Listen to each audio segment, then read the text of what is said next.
What up, fam? Hit that like, hit that subscribe. Come talk some NBA draft with us. And how many things can the Sixers trade? We'll talk about it.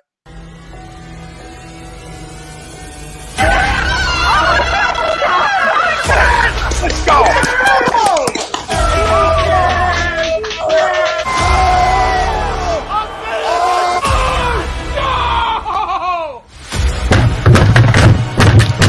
This ain't the fuck like oh, this game he stinks.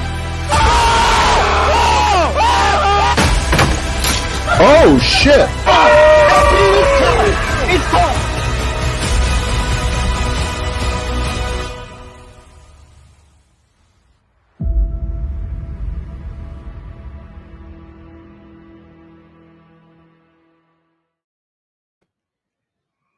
Right here. You're listening to A2D Radio, real sports talk radio for the fans, by the fans, no agenda. These guys are the best in the business. Hashtag it. No notes.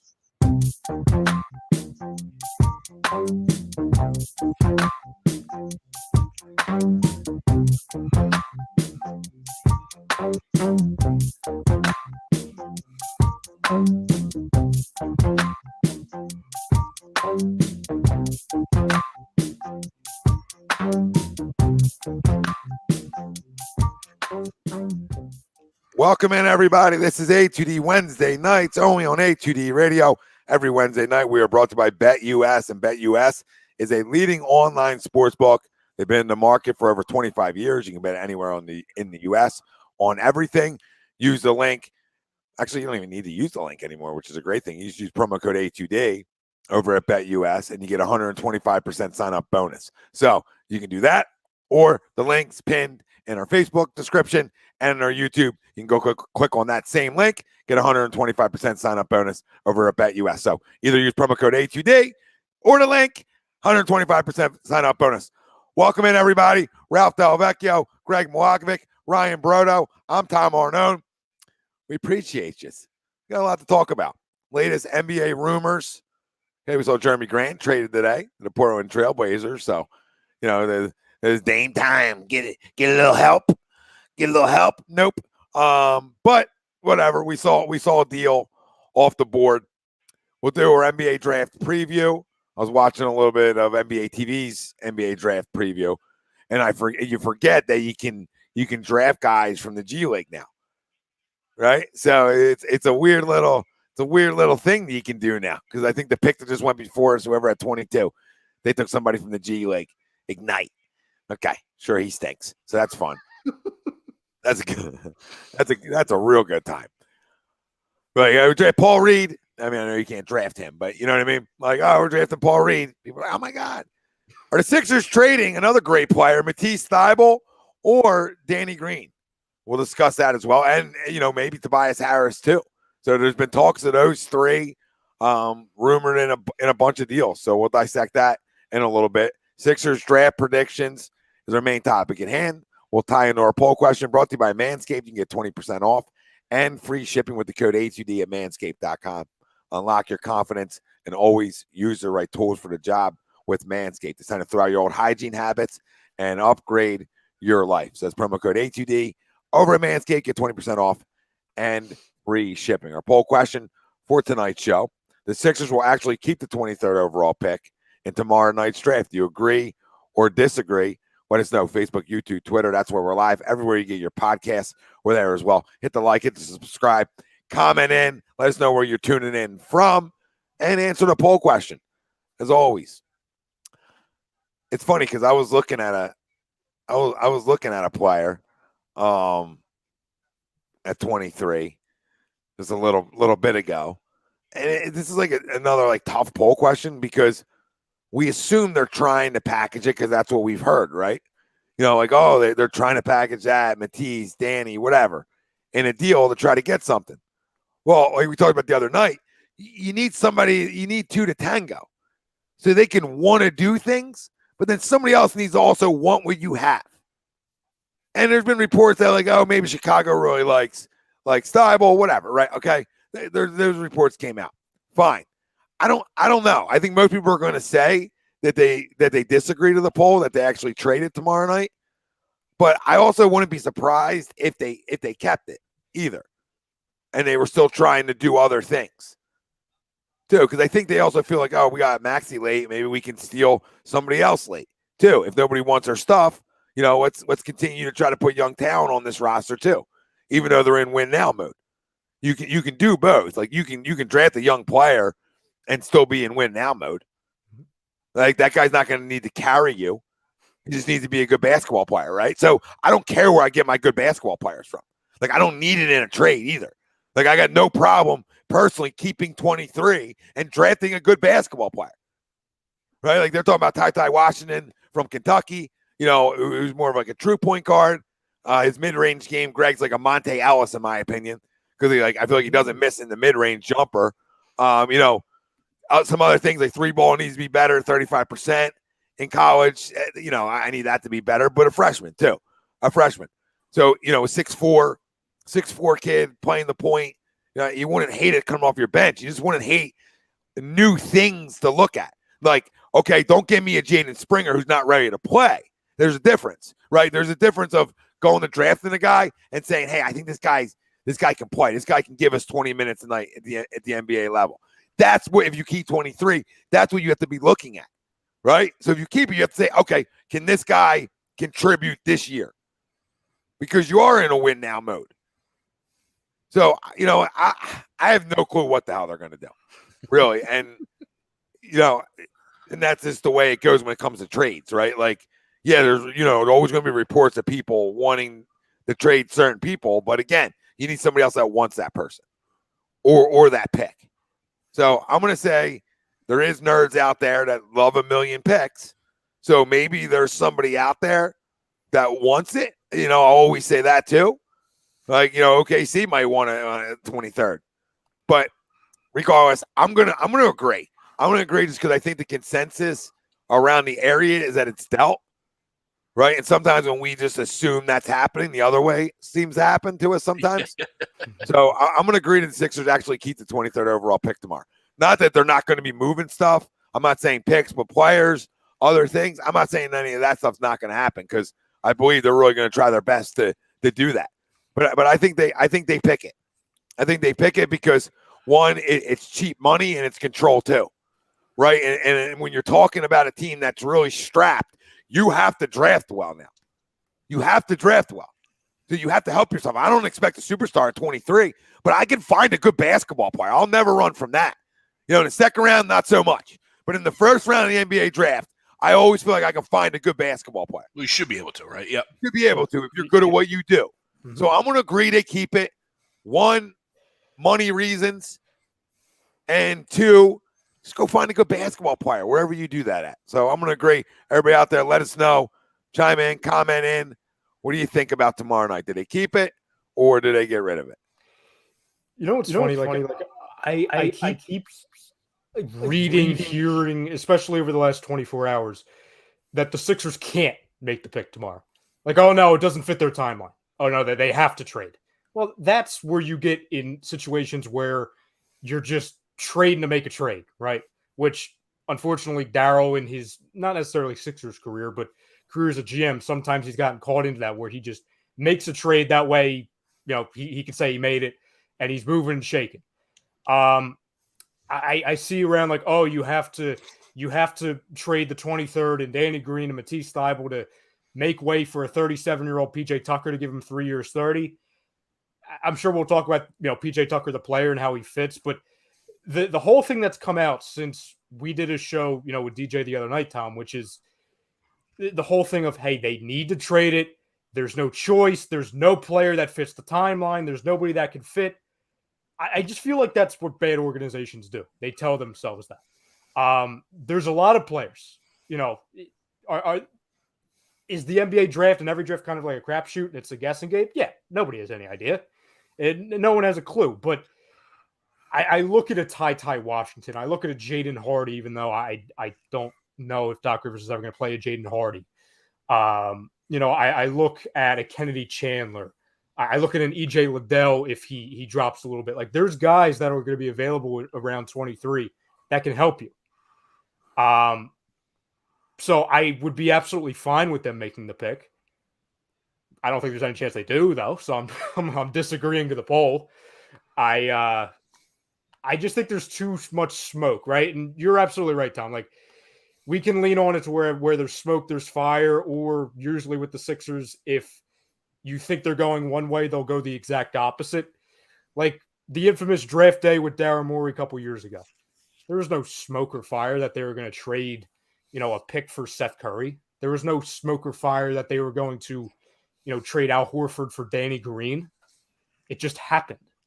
So all of this, like, oh, they're calling every GM in America for their interest on Mattise Thybulle in the 23rd pick. First off, that whole story sounds weird to me. Like, are you that desperate to trade Mattise Thybulle? I get it. He's not very good at basketball. We see that. But I do think his value around the league is somewhat substantial. Like, I'm not saying you're getting 2 firsts for him, but I think you're getting a good player. Maybe you're getting another pick too and a player, especially if you're attaching a pick along with him and a Danny Green. So there's a lot of rumors. There's a lot of smoke surrounding, the next 24 hours that I just think is odd. But I think regardless, whether it's Furkan in the pick, Danny in the pick, Matisse in the pick, Toby in the pick, or all of them all in one in some massive blockbuster, I think they are moving and shaking tomorrow night. And I just think because we have a head coach who, like, listen, Tyrese Maxey, yeah, he played him, but we also have to remember that he went from like 9 minutes a game to starting minutes, not because Doc Rivers wanted him to. It's because our other starting point guard took his ball and went home. And it's like, okay, here's your chance because you're the only other point guard on the roster. There's a lot of guys I would like. I just worry that if we pick certain guys, we won't see them for a couple years, and we need guys that know how to play basketball right now. Yeah, listen, of course you need guys. But like I said, in my reasoning, if they keep it, it's for a guy who they think is NBA ready. Makes sense? Like that's the way they keep it. They can do other things and not attach the 23rd overall pick and still get players. So to me, I still think they're moving and shaking. I just don't know what they think they're getting for the 23rd overall pick, right? Because that value of that pick isn't high. So it's really a nothing really gets you more. It's not like the potential, right? You give somebody picks down the road, right? And then you got the potential of those picks. Like, oh, well, they're a good team, but they could have a bad year, right? Like, so you have that potential. JoJo could get hurt. Yeah, like this is, it's 23. James Harden could be old. And they don't have a lot of money. So this is almost a pick you have to take. Like, you don't want to leave drafts. Like, I'm not a draft junkie, but you don't want to ever leave drafts with none. Right? Like, you always want to leave with something. And something. We got younger today, and that guy might stink. But can I get younger, and can I get a guy that's able to come in and give me 15, 20 minutes off my bench? Maybe 15 to start off rookie year. And just have some sort of a pulse and just know how to play basketball. I mean, those guys are going to be there. There's still guys who go to school for a few years. Well, especially since we don't have a pick next year. So, like, if we trade this one just to say we traded it, we're going to go on 2 years, really 3 years without a pick, because last year, I mean, I don't know nothing tells me that Jaden Springer's touching this roster next year. Maybe, it's not promising, right? Jaden Springer, baby. Maybe he does develop. I don't have that crystal ball, right? Like, he wasn't drafted to play year one, so maybe he does develop. Guys get better. You know what I mean? Yeah.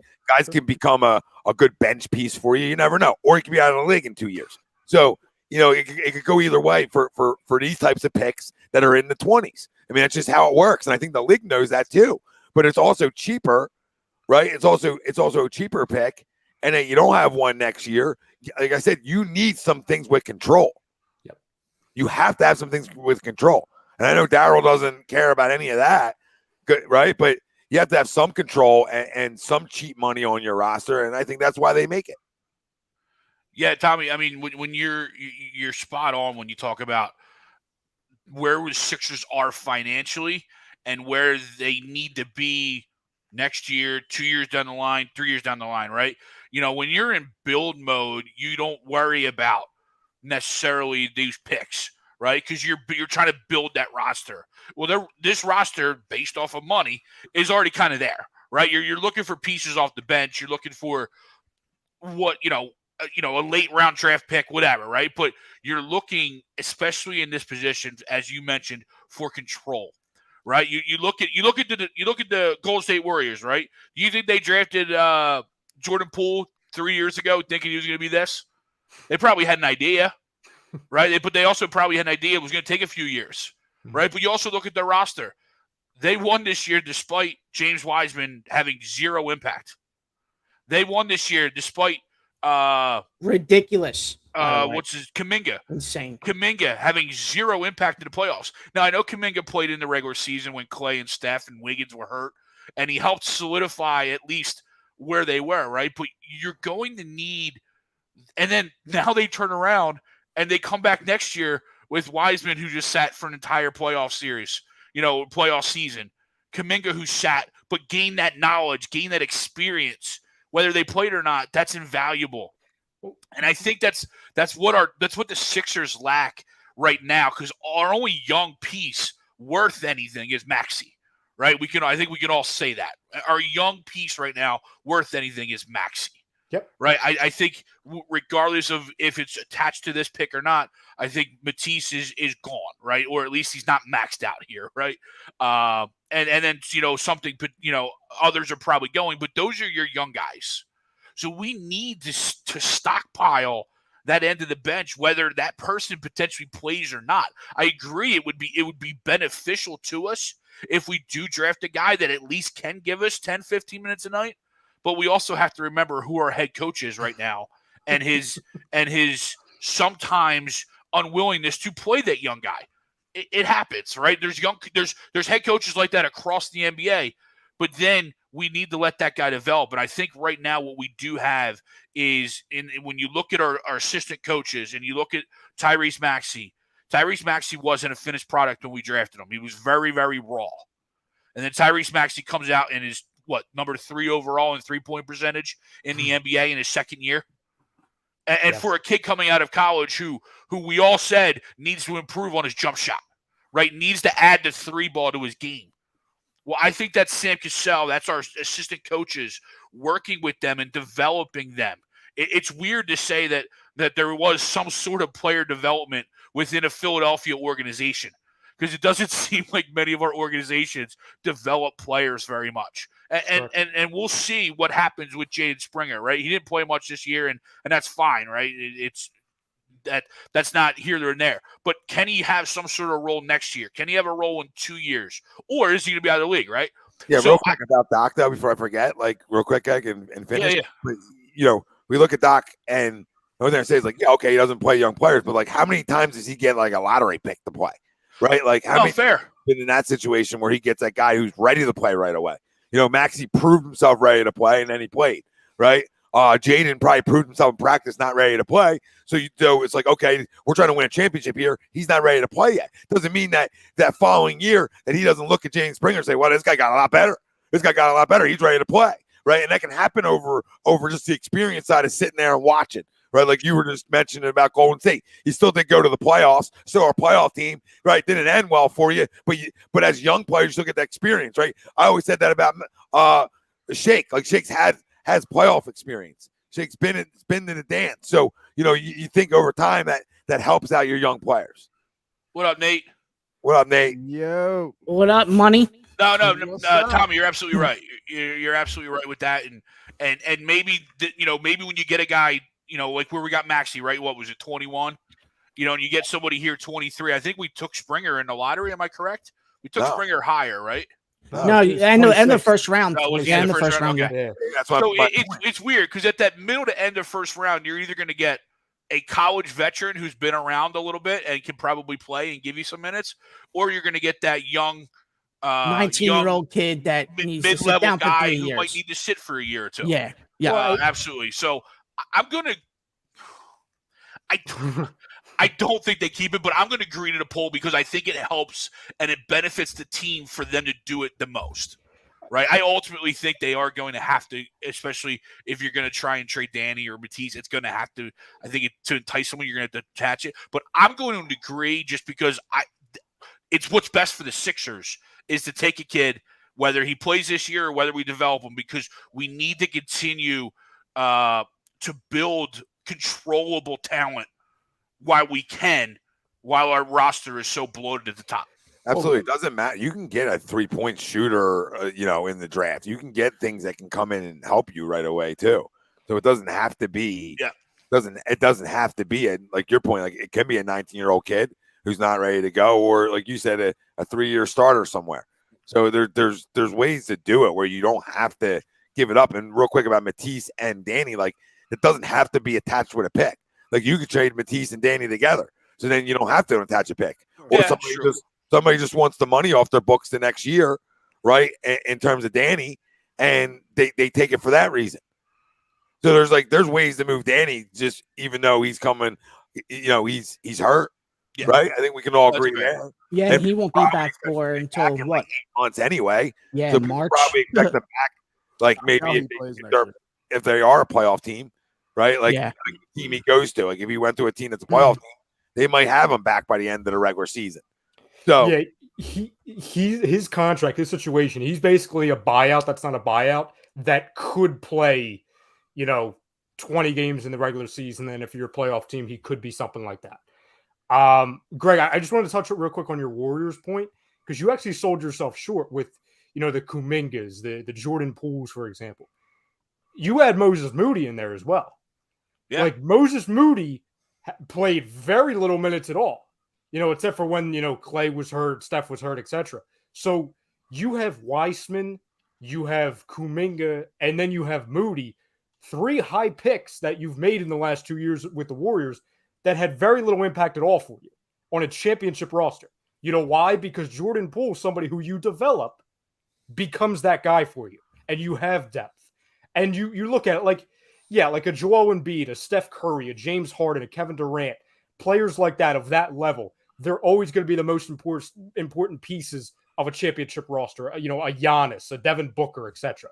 But the things that separate you from a good team, or what we've seen for the last handful of years as Sixers fans, which is a second-round exit team, and getting over that hump is a role player or developmental guy like a Jordan Poole, or even though his team wasn't very good in the playoffs, a Bones Highland, for example. You know what I'm saying? Like guys like that, and I can go on a list. Every good team, every good organization has a couple of these guys. A Peyton Pritchard, who was the power forward who was getting into it with Draymond on the Celtics, Ralphie? Grant Williams. Grant Williams. You know what I'm saying? Guys that are in your system and just develop. Robert Williams, who I believe was I think he was a mid-20s pick when he was picked by the Celtics all those years ago. They're the difference makers between you making a nice little playoff run and you actually having a chance to win something. You can't buy it all. No. It's impossible to buy it all. Ralph, you're the picker to getting rid of it. I'm gonna say they traded away tomorrow night. And I think that's just Daryl Morey MO, right? And and it came out of nowhere, like Ryan, you were saying the one night, I think it was his first draft night with the Sixers. He makes that trade he trades Josh Richardson away, and he that was a surprise trade, right? For Seth Curry. That was out of the blue. But it's just weird because I don't know what they're trying to do with Matisse in 23. Have they said that they're trying to move up with that, or are they trying to move back? Like or are they just going out for a player? Impactful with player. That package. Impactful player is the verbiage that's being used.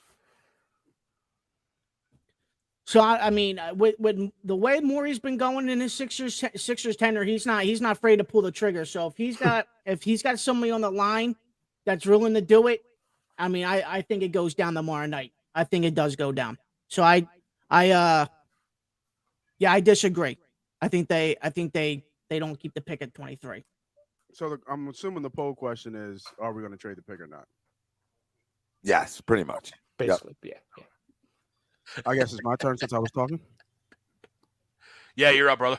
Anyway, we all went already. Well, I'm going to be honest. I am unprepared for today. Why? Because I've been up my fucking ass in fucking tournament ball. Like it's like nonstop, Tom. What the fuck?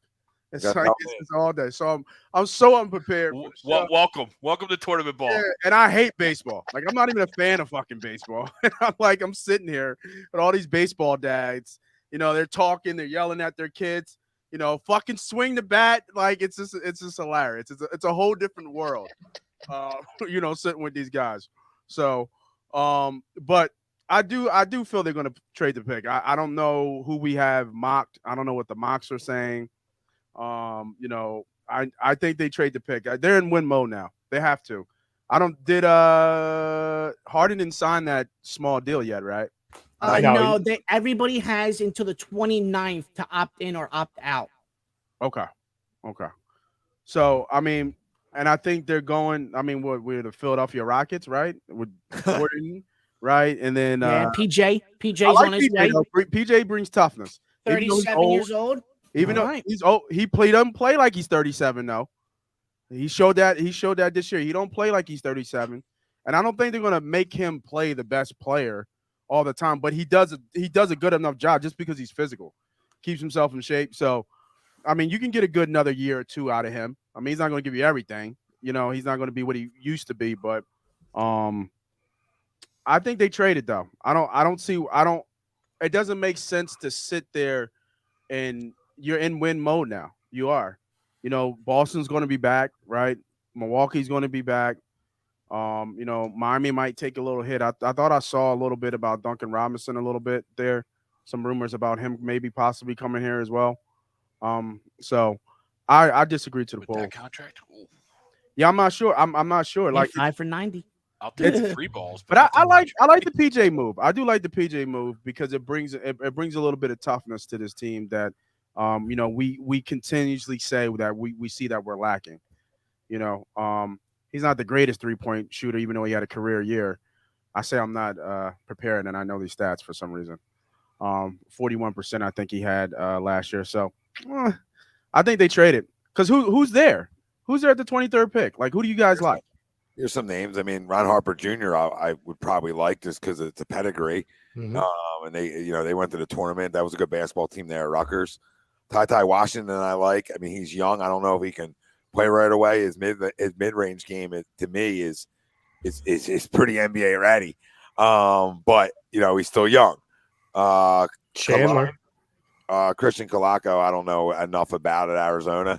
And EJ Liddell, again, I don't watch a lot of Ohio State. So my bad. Duh, it was right in front of my fucking face. EJ Ron Harper Jr. Ron Harper Jr. is projected like late second round, if even drafted. So is he a reach then? Huh? Is he a reach? If he's in the first round, yes. Yeah. Okay. EJ Liddell, I'm good on. I watch enough Ohio State to know that I'm good on EJ Liddell. Colaco's a big body. We need guards. I forget Ty Washington. Jaden Hardy's a good name. Maybe that's a problem, right? But I forget Ty from Kentucky, and maybe that's maybe that's the point. I'll just throw Kennedy Chandler in there too, just because he can shoot it and he's a guard. We need guards. Chandler's a point guard though, right? Yeah, Jaden Hardy. Yeah, shooting guard. He played in the G League last year. Well, this year, I should say. Excuse me. Yeah, it'll be interesting. It'll be real interesting tomorrow. And like everybody's like, well, you can't trade to Matisse. You never listen, bro. There's so many players out there that play like Matisse in this draft or free agency. You can always find another Mattise Thybulle that just plays defense, right? Well, because you saw it all year long. The dude is a liability on the offensive side. His half court offense is terrible, horrendous. I sat on my couch for almost the whole entire year, and I almost had almost all the time had the same amount of points as Mattise Thybulle, with 0. So you can always find another Mattise Thybulle in the draft or in free agency. But like you said, Nate, you're in win now mode, dude. Just do it. Win now and get that proven guy. Just package Matisse in the 23 and get the proven guy that you need. But you could be in win now mode and still draft at 23. Yeah, right. You're in win now mode because your top half of your roster is what it's going to be. Can you? Right? Can you though? Can you though? Be what realistic expectations are you expecting at number 23? Regardless of what is he going to be a starter? Exactly. If I know the realistic expectations at a 23 is really not going to be nothing, and I can get a proven guy in this league from Mattise Thybulle on 23, I'm going to do it. I'm absolutely going to do it. But can't you get the same pick for? Can't you get the same player for Matisse and Danny Green? Well, if teams want that, if You know what I teams mean? are Like, willing, that's what, if teams are willing to sacrifice that I hear ya. room for Danny Green, you know. I hear you. That pick's gonna. Yeah, I don't think 23 is like it's like the NFL draft where somebody's like 23 is available. That's what I'm Like, saying. I'll jump like, up there. So that pick to me is irrelevant for other teams. Like it's almost like, okay, cool. Like it's a throw. I mean, it's the reason why Brooklyn gave it back, right? Well, no, because they think they think we're going to be worse next year. That's why. And they might be right, but at the end of the day, that's why they gave it back. So shit, they might be worse. They might have nobody. They might have nobody. but listen, the 20. Do you guys think we're going to be worse? No, I'm just joking. 23 doesn't mean anything to anybody else. Full year, James Harden. Well, here's the thing. The pick you're able to gain control off of. All right. And maybe you can get a player who's ready, who's NBA ready. It's not out of the question. That's the whole point of it. So nobody's clamoring for it like it's an NBA. I mean, like it's an NFL draft, right? Where like the first round picks mean so much. You know, 'cause we talked about it early on. Everybody knows where this pick is. It's not like a pick for the future. Like everybody knows, this is 23. It doesn't do anything. I agree with Greg. You could throw Matisse and Danny and get the same thing. You got to match money. Keep this in mind, though, that Christian Wood got traded for the 26th. Christian Wood's a good player.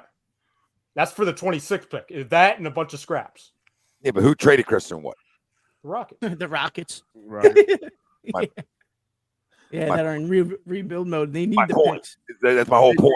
Yeah, they're a bad organization. They took the only offer they got. Said, okay. They're a bad organization. So, one. And two, they're just looking to stockpile bullshit. Okay, they need it because the Chris Paul trade when they traded 15. No, they trade them because they're drafting Bancaro. That's the reason.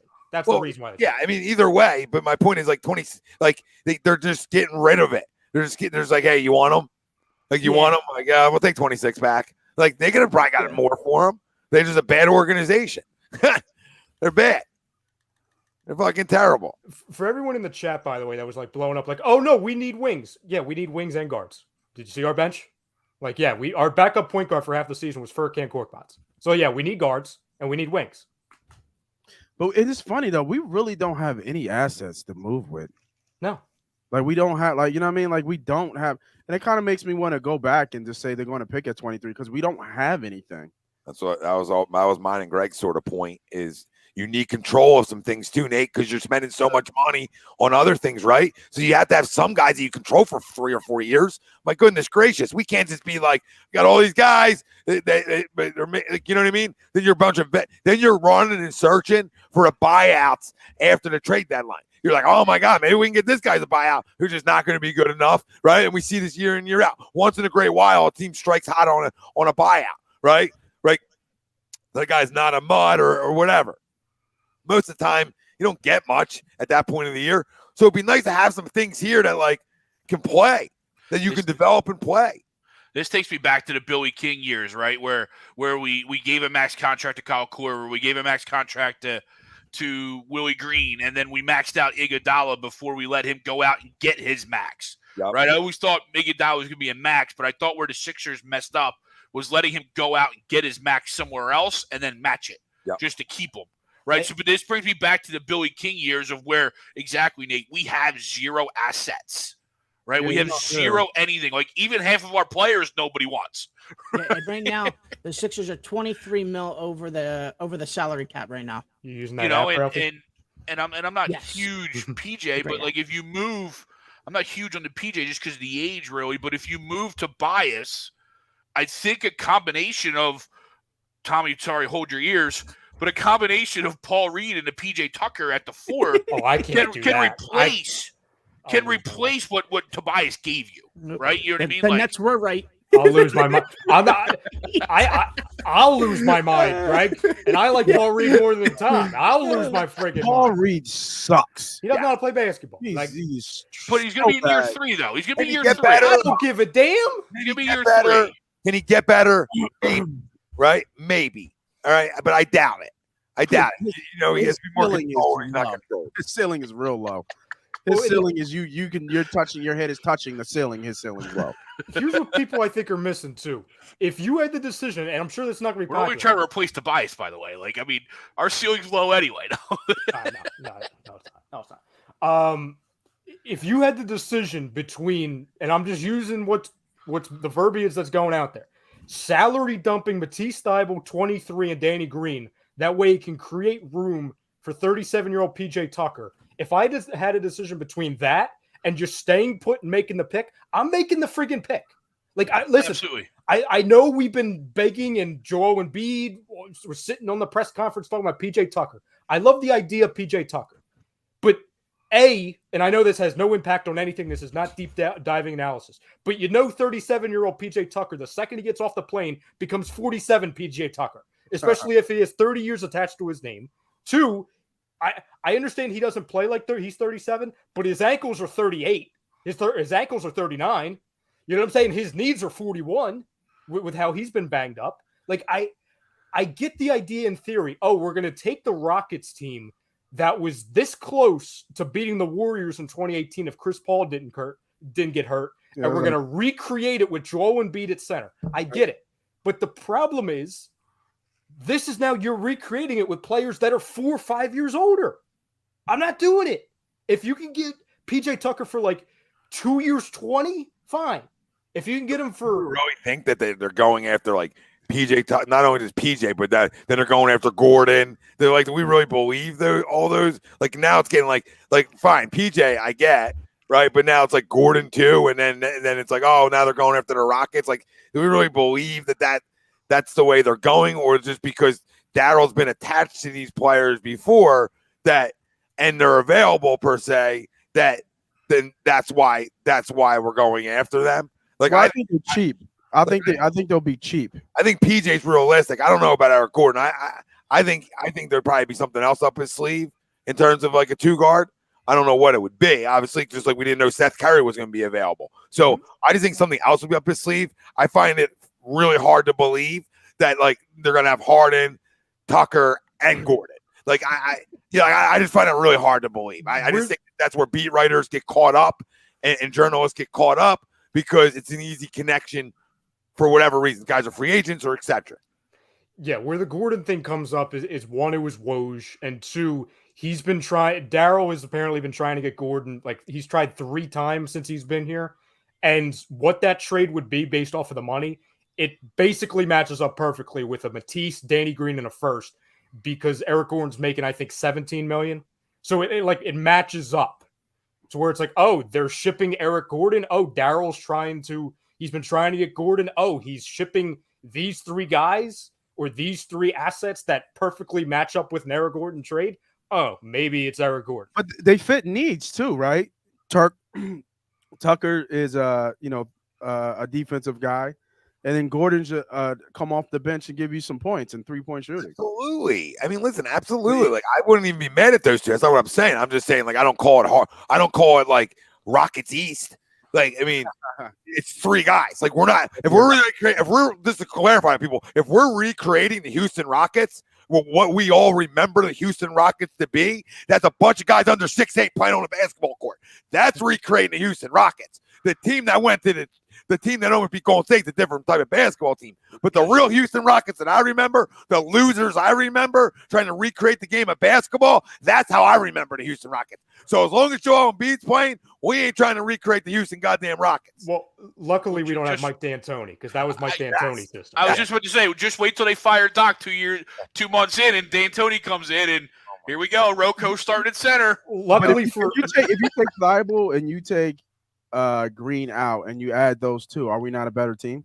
Absolutely. But we're not good enough. We're not good enough. I never said we're good enough, but we're a better team. But how do we know we're not good enough?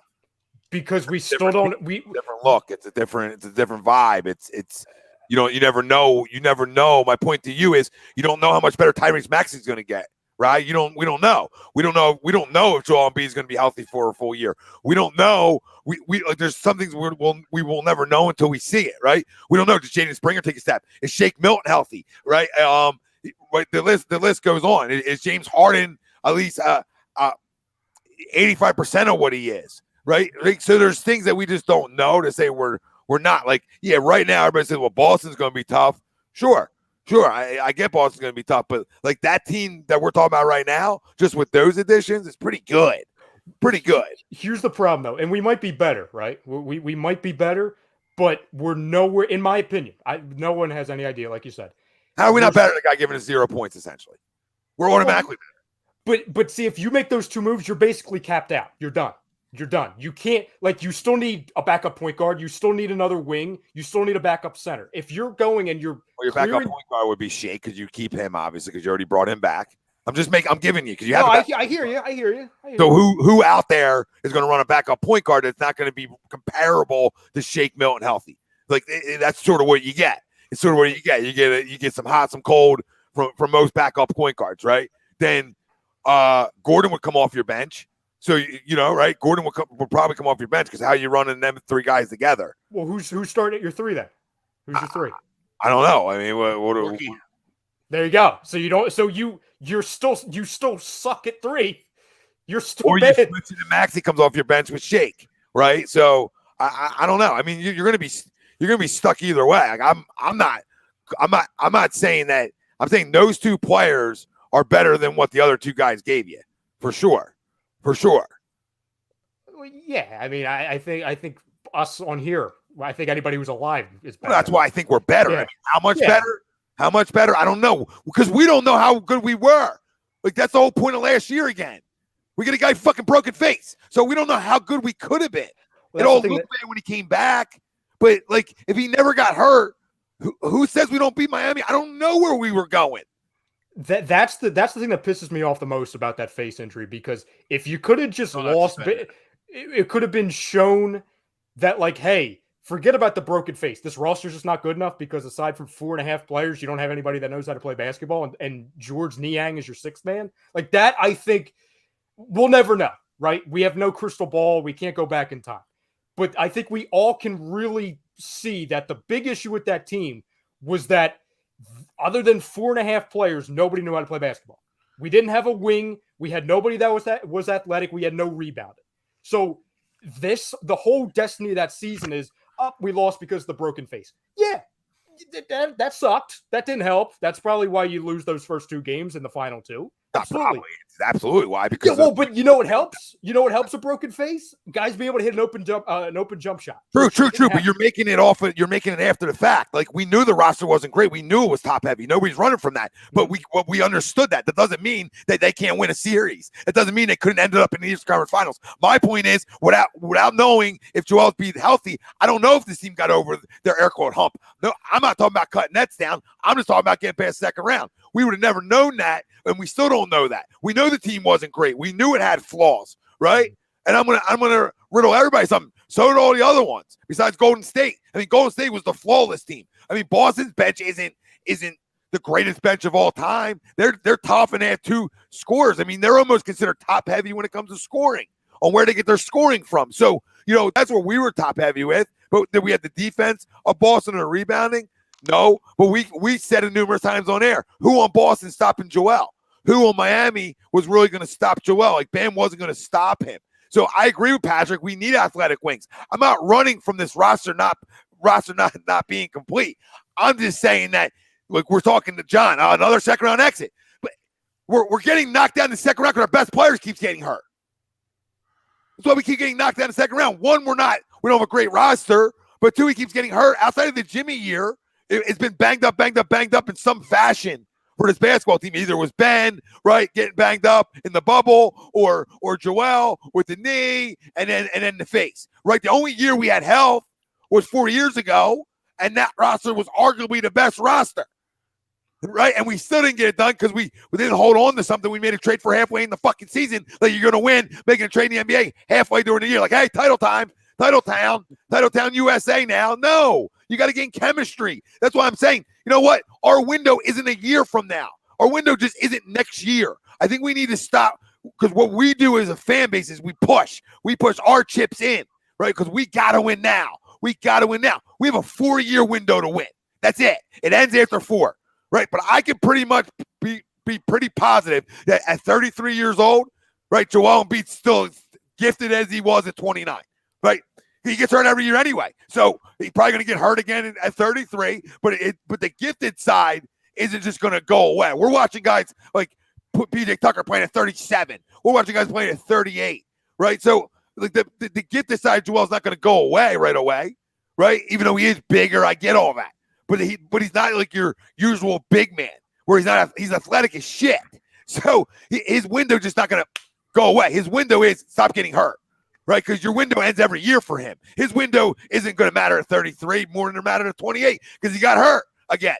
And I love Joel. So at the end of the day, our window isn't just tomorrow. That's why I'm saying, like, it's not a bad thing that they take 23, though. It's not a bad thing if you want to go all in, right? And you want to put your chips in, like, if you want to go Gordon and PJ Tucker. It makes you better. It doesn't make you, I don't think it makes you a finals contender, but it makes you tough.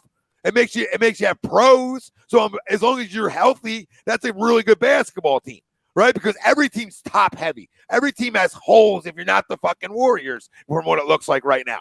They got 3 young kids coming back like we talked about that were high picks. So they're the only team that's in great shape. But guess what they've done? Throughout their run, they've had a core and they built around it. Not only through like making a trade or free agency, right? But they've drafted players too. They developed some players. They're like, so like, I'm not going to, me personally, I got no problem with taking 23 and making some other moves to be able to get PJ Tucker and maybe somebody else. But is that other person going to be as good as Eric Gordon? Is Eric Gordon ever really fucking healthy? So this is the whole problem. But he doesn't play. I'm not falling back on a crutch. I'm falling back on the fact that if this guy's not healthy, none of this shit matters. And that's why I'm drained by it. I'm drained. I'm at the point where, like, drain my knee. Just drain my knee. Because this is a guy I love, and it's every year. Like, I mean, trends are trends. So now it's 2 years in a row. Freak injury. I get it. But the biggest point of the year, I don't have this guy at 100%. Man, I'm not going to beat nobody.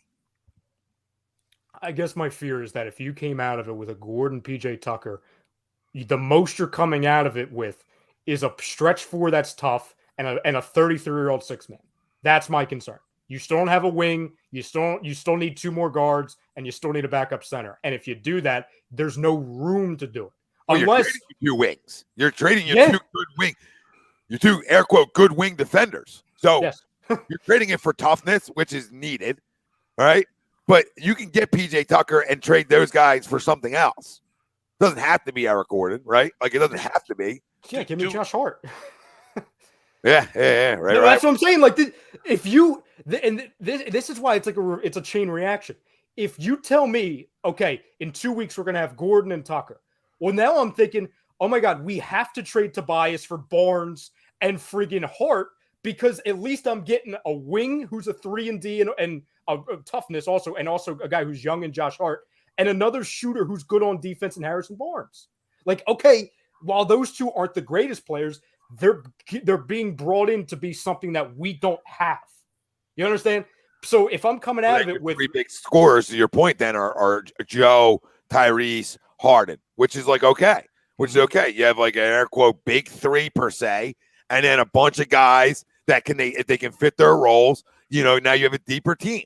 You're deeper that way for sure, right? Because you're getting guys that you're getting 4 guys back that can play basketball. And I'm not saying they're all great, but they can play basketball. Your next reliable scorer would be Barnes, who would thrive being a wide open jump shooter off of a Harden or being double teamed with Joel Embiid's defense. You know what I'm saying? Hart can fill it up if he needs to. You said Barnes. Harrison Barnes. And then you would have Tucker and Gordon. Like, that's a deep team. He's old as shit too. Who? Barnes. Yeah, they're old. Yeah. Besides Hart, but you're in that. He's not all you got right now, right? That's all you got to do. But that's a good team. That's a really good basketball team. Like if I tell you, hey, I got Joel Embiid, I got Tyrese Maxey, I got James Harden, I got PJ Tucker, I got Harrison Barnes, I got Eric Gordon, and I got Josh Hart, I would say, right, and then with what I already have still, because I'll still have Shake, I'll still have Corky, right, whatever. Like, I would say, that's a pretty good basketball team. Greg, you Jordan Davis did again. He's only 29. I thought Harrison Barnes. I just feel like he's been in the league forever. No, he feels like old. He plays old. And he's been in the league for like 9 years. That's pretty Yeah, fucking I just feel like he's. I didn't look it up, so I didn't. I just can't complete guess. But I was gonna say, like, because we're for the most part we're all old school guys and we're Philly, right? And the toughness. Are we overvaluing the toughness aspect Hell to no. the point where we're about to over potentially pay for a PJ Tucker? Yes. No, Right? You know what I mean? Like I understand. No, I understand the value, but If you look at the you might not have finals, watched. You might not. Nate, hold on, Nate. I gotta let you off break here because he might not have watched. I Right? probably didn't. It's the Well, NBA. What you missed, and I'm gonna help you. What you missed is a team that didn't have it. They didn't have the rebounding. That didn't have the toughness. That Completely goes understand that we don't. Yes. So yes, to a point, are we overpaying for him? Sure, I'm not going to debate that, but that's not the typical Philly fans. We're like, we need toughness, like hockey, like we need some toughness around here. Like that's like a major problem here too, because your best player said it too. So yeah, and that's why I asked, right? Because I don't watch day-to-day NBA. That's how I Right, get you know fired what I up mean? on you. I knew this, so Yeah. I came at you. I gave you a little. Because it scares the living shit out of me to pay PJ Tucker at 37 years old $10 million a year. Like that scares the living hell out of me. Is he going to be freaking Udonis Haslem in year 2 of his contract? Like that's what concerns me. It's again like yes, PJ Tucker, and I've been a fan of PJ for a long time, and I've always valued what he brings to a team. Great shoe game by PJ Tucker. it's like I see what you're saying though, Greg, because we've been so starved of toughness because we've dealt with the Zaire Smiths, the Markelle Fultz, the Ben Simmons of the world that you have to beg just to get on the freaking court, and then you realize, oh wait, they're not very good, or they don't. There's nothing hanging. Yes, there's just an empty space where something should be, if you know what I'm saying. Yeah. That it's like, oh, you need grown adults, but then like I'll make the hockey analogy. It's like, oh, we're gonna treat a guy that's tough, but really you realize like you lift the curtain. Oh, it's Donald friggin' Brashear. Like Donald Brashear couldn't play. He was just tough. Yeah. You know what I'm saying? Like Udonis Haslem's like 50, but he's tough. PJ Tucker, oh my God, we're gonna celebrate. We're gonna throw $30+ million at him when he's 37, gonna be 38, because he's tough. Like he's not the only tough guy in the league. He's not. So stop. Like again, 22, 2 years, fine. But we don't need any more bad contracts. We don't need that. The only thing I'll say with PJ is he's not like in the NBA, if you're perceived tough like he is, you're perceived tough because you play defense, right?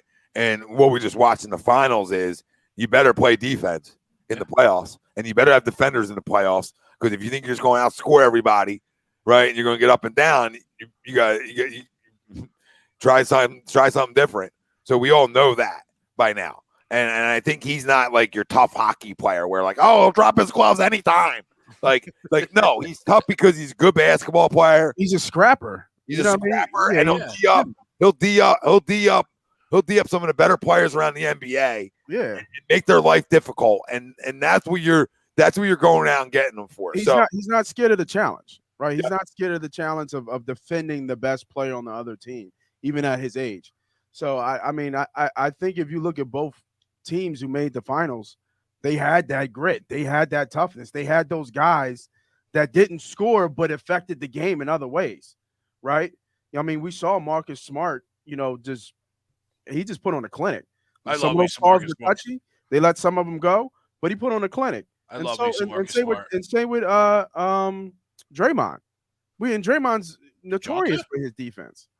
You know what I mean? Like, it's just like, but those guys are scrapped now. Smart has developed into a decent, give you at least 10 to 12 a night, points. But his defense does, with his hands up, his defense just affects the game. And Draymond. Oh, yes. I don't think Draymond's a Hall of Famer. In my book, I've had this conversation with people. I don't think Draymond's a Hall of Famer, but what he does on the court and how he affects his court, his IQ, he's up there with the greats for sure. Oh, absolutely he is. He's a great player for what he does, his defense, and he's a winner. So you hate to play him, but you love him on your team. He's one of those. We do have a bit of news. The Atlanta Hawks and San Antonio Spurs are discussing a trade centered around John Collins and DeJounte Murray. Numerous sources say it'll take a Drew Holiday-like package to acquire DeJounte Murray. It looks like what is this? The Spurs are also fielding offers for other teams around the NBA. DeJounte and Trey. So Murray plays. They got no one inside then, though, right? Nope. Oh, they're Trey and Clint Capella, right? DeJounte Murray is going to be your backcourt? They're getting a center within the next 24 hours, though. Don't you worry. Yeah, what's their pick? Oh, I'm not saying pick. They I'm picked saying somebody that's 16. already in the league. Oh, okay. I'm thinking they had a high pick. Yeah, no, that's going to be Spill it. Ayton, Spill it, Turner. rumor. Ayton, Turner. I don't think they're going to get Gobert, but I would say Ayton or Turner. They're going to trade for him, or they're signing him? No, trade. Capella will move. Capella will go. And they have Okongwu, too. I like Okongwu. But that's interesting. Mm-hmm. Yeah, I don't know what San Antonio's doing. San Antonio just doesn't have anybody who's making salary. Oh, they're just not good. But Collins seems like a pop type player. Yes, he 100% is. I can kind of see that kind of turning him into even more, letting him affect the game more than he already does. Well, they're going to get a lot back for that. They're going to get him. They're going to get picks. They're going to get, Yeah. Herder's probably going. Yep. The ginger shooter I wanted in the Tobias trade's gone. That's a shame. You guys could trade for Kyle Kuzma. He's pretty good. What's the I'll say Kuzma. is there anything for Harris? Like, is there any news about any Harris trades, rumors? They're having trouble moving the contract. The teams don't want to commit to a 37.6 and a 39.7. Yeah, how about that? A guy who's a good player making great money. But again, in the moment, it had to happen, right? It's one of those deals that in the moment had to happen. JT Realmuto, yes. And you knew, you were hoping it didn't backfire in your face, and if it did, it wasn't early. And Tom, you'll like this one. Here we are. It's the Tobias Harris trade was the contract was the same thing with JT Realmuto. The only difference is Tobias can actually play defense. JT can't. Yeah. He didn't have a bad series. No, He didn't. He was consistent. He was probably the most consistent on Like, both sides of the court. I'm okay with him coming back. Like, I'm okay with it. Depending on what else they do, right? Like, you know what I mean? Tyler Coughlin says, hot take. Do you guys do Maxey Harris 23 for Mitchell? No. I don't know, man. I don't know. That is kind of tough. That's a lot for Mitchell, though. I don't think Mitchell's that good that you need Maxey in there. I don't need him. I don't need another guy shooting me out of games. I'm good. I don't know. I'm not a big Mitchell fan, though. I never have been, but Yeah. I get why people. I get why the public's like, right? Like, you know what I mean? I get If why. it was Dame, sign me up. You know what I mean? Bye. See ya. I don't do that for Dame. Sorry. Oh, I'd do it for Dame in a heartbeat. Dame's gonna be making close to $50 million in 3 years. I'm not doing it. I'm thinking we don't have Harden. Yeah, no, I did. Yeah. That day, I look at the Bradley Beal situation. I look at the Damian Lillard situation. Two guys that act like they don't want to go anywhere. If I were their GMs, right? yeah, he had to get his max money. So like everyone that was panicking about that, it's like, yeah, he had to do that to get the super max. But if I was Portland and if I was Washington, I'm trying to trade both. Because, like, listen, you can get Jeremy Grant, you can get OG Anunoby in Portland, but you're not competing. Still in the that West. 10th seed, baby. Yeah, like you're going from 13th seed to the 10th seed. Like you're not winning the West with that, unless Dame goes nuts, and he has gone nuts in the past, and you haven't gotten past the second round. He's not enough. No, and Bradley Beal, like a supermax contract, an undersized guard who, yeah, you can fill it up, but every year he's filled it up for them. I'm not saying it's like a one-man team, but they don't go anywhere.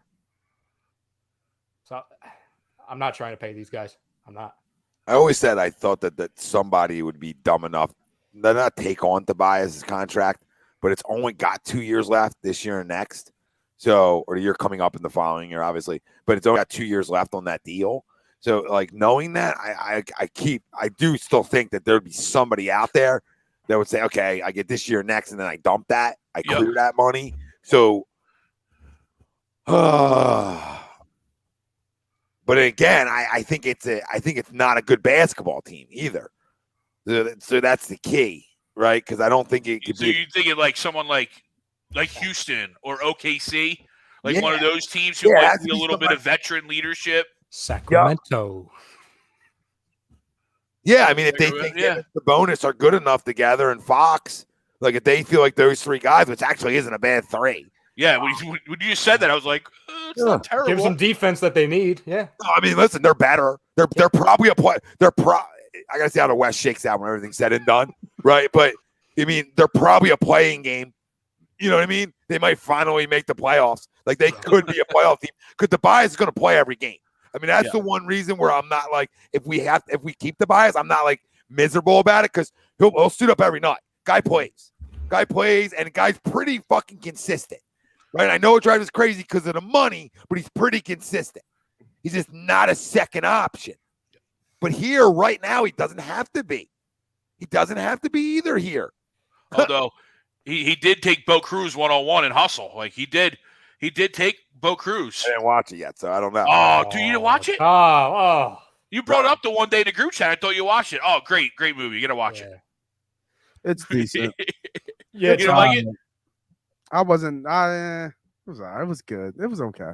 Yeah, it's trouble with the curve in Philly, but basketball. That's what it is. Yeah, That's no, what it was good. I won't hate on it. It showed Philly. It showed Philly a little bit, which was nice. Yeah. So. Yeah, I was just busting because he was in the movie. Tobias was and faced the main character. Yeah, going to make a couple extra bucks there too. You know, I mean, Yeah. happy for And him. you can sweeten the deal. You know, we got a movie star, on our team, Yeah, you see this guy? He's a movie star. Tom, to your point, the Kings, if they made that move, their core four, I love how like everything's like a core four now, would be De'Aaron, Domantas Sabonis, it would be Davion Mitchell, who's their high pick, and it would be Tobias. They would be like the four it guys on that team. And then you get to keep the fourth pick too. Take Jaden Ivey. Or you could trade that for a center. Right there. Trade that for, or even though Sabonis kind of plays a 4 or 5, so never mind. Yeah, who are we getting in return though? Harrison, and probably DiVincenzo. Oh wow, he's in Sacramento. Yeah, he would be a restricted free agent if he came here. It would be a sign and trade. Yeah, I don't think that's good. All the mainliners get all hardened up.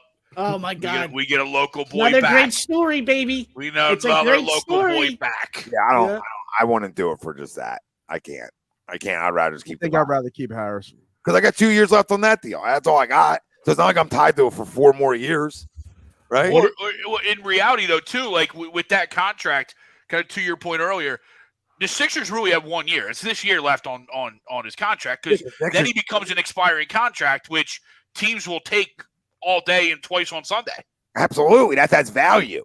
That has a lot of value money-wise to teams. Especially at 37, 38 million. I'm telling you, I don't think they move him, guys. I've been pretty stern on that I wouldn't move him. I just don't think he gets moved. Just because, like, somebody's got to want that right now. Yeah.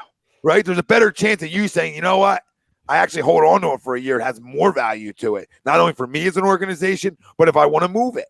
So in twofold, it gets more beneficial to me because I'm on the last year of the deal, right? And it gets more beneficial too if I decide to move it next year.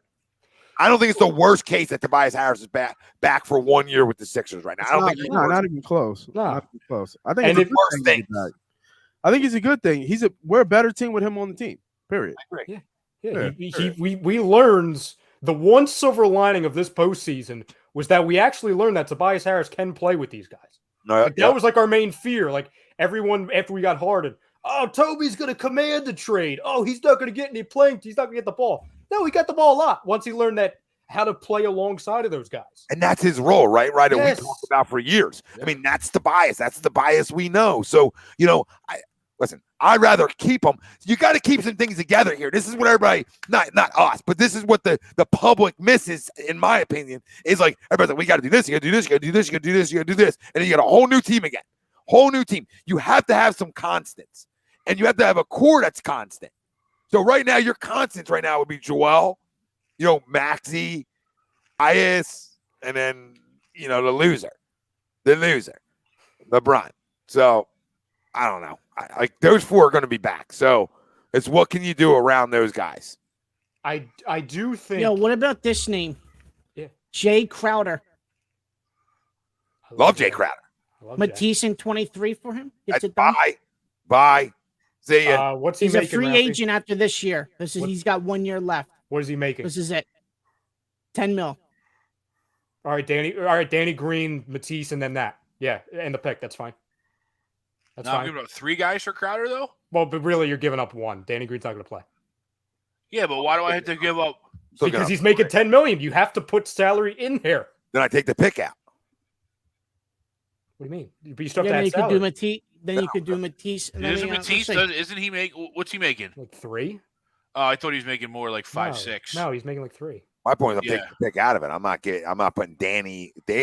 If Crowder's only making 10, then it could be Danny. It could be Danny in the pick or Danny and Matisse. Makes sense. Danny's making more than 10. Danny's making like what? And he's 12? actually making 10. Yeah. 10 even. He's making 10 even. Okay, so Yeah. then it could be that and Matisse. You don't even have to put the pick in.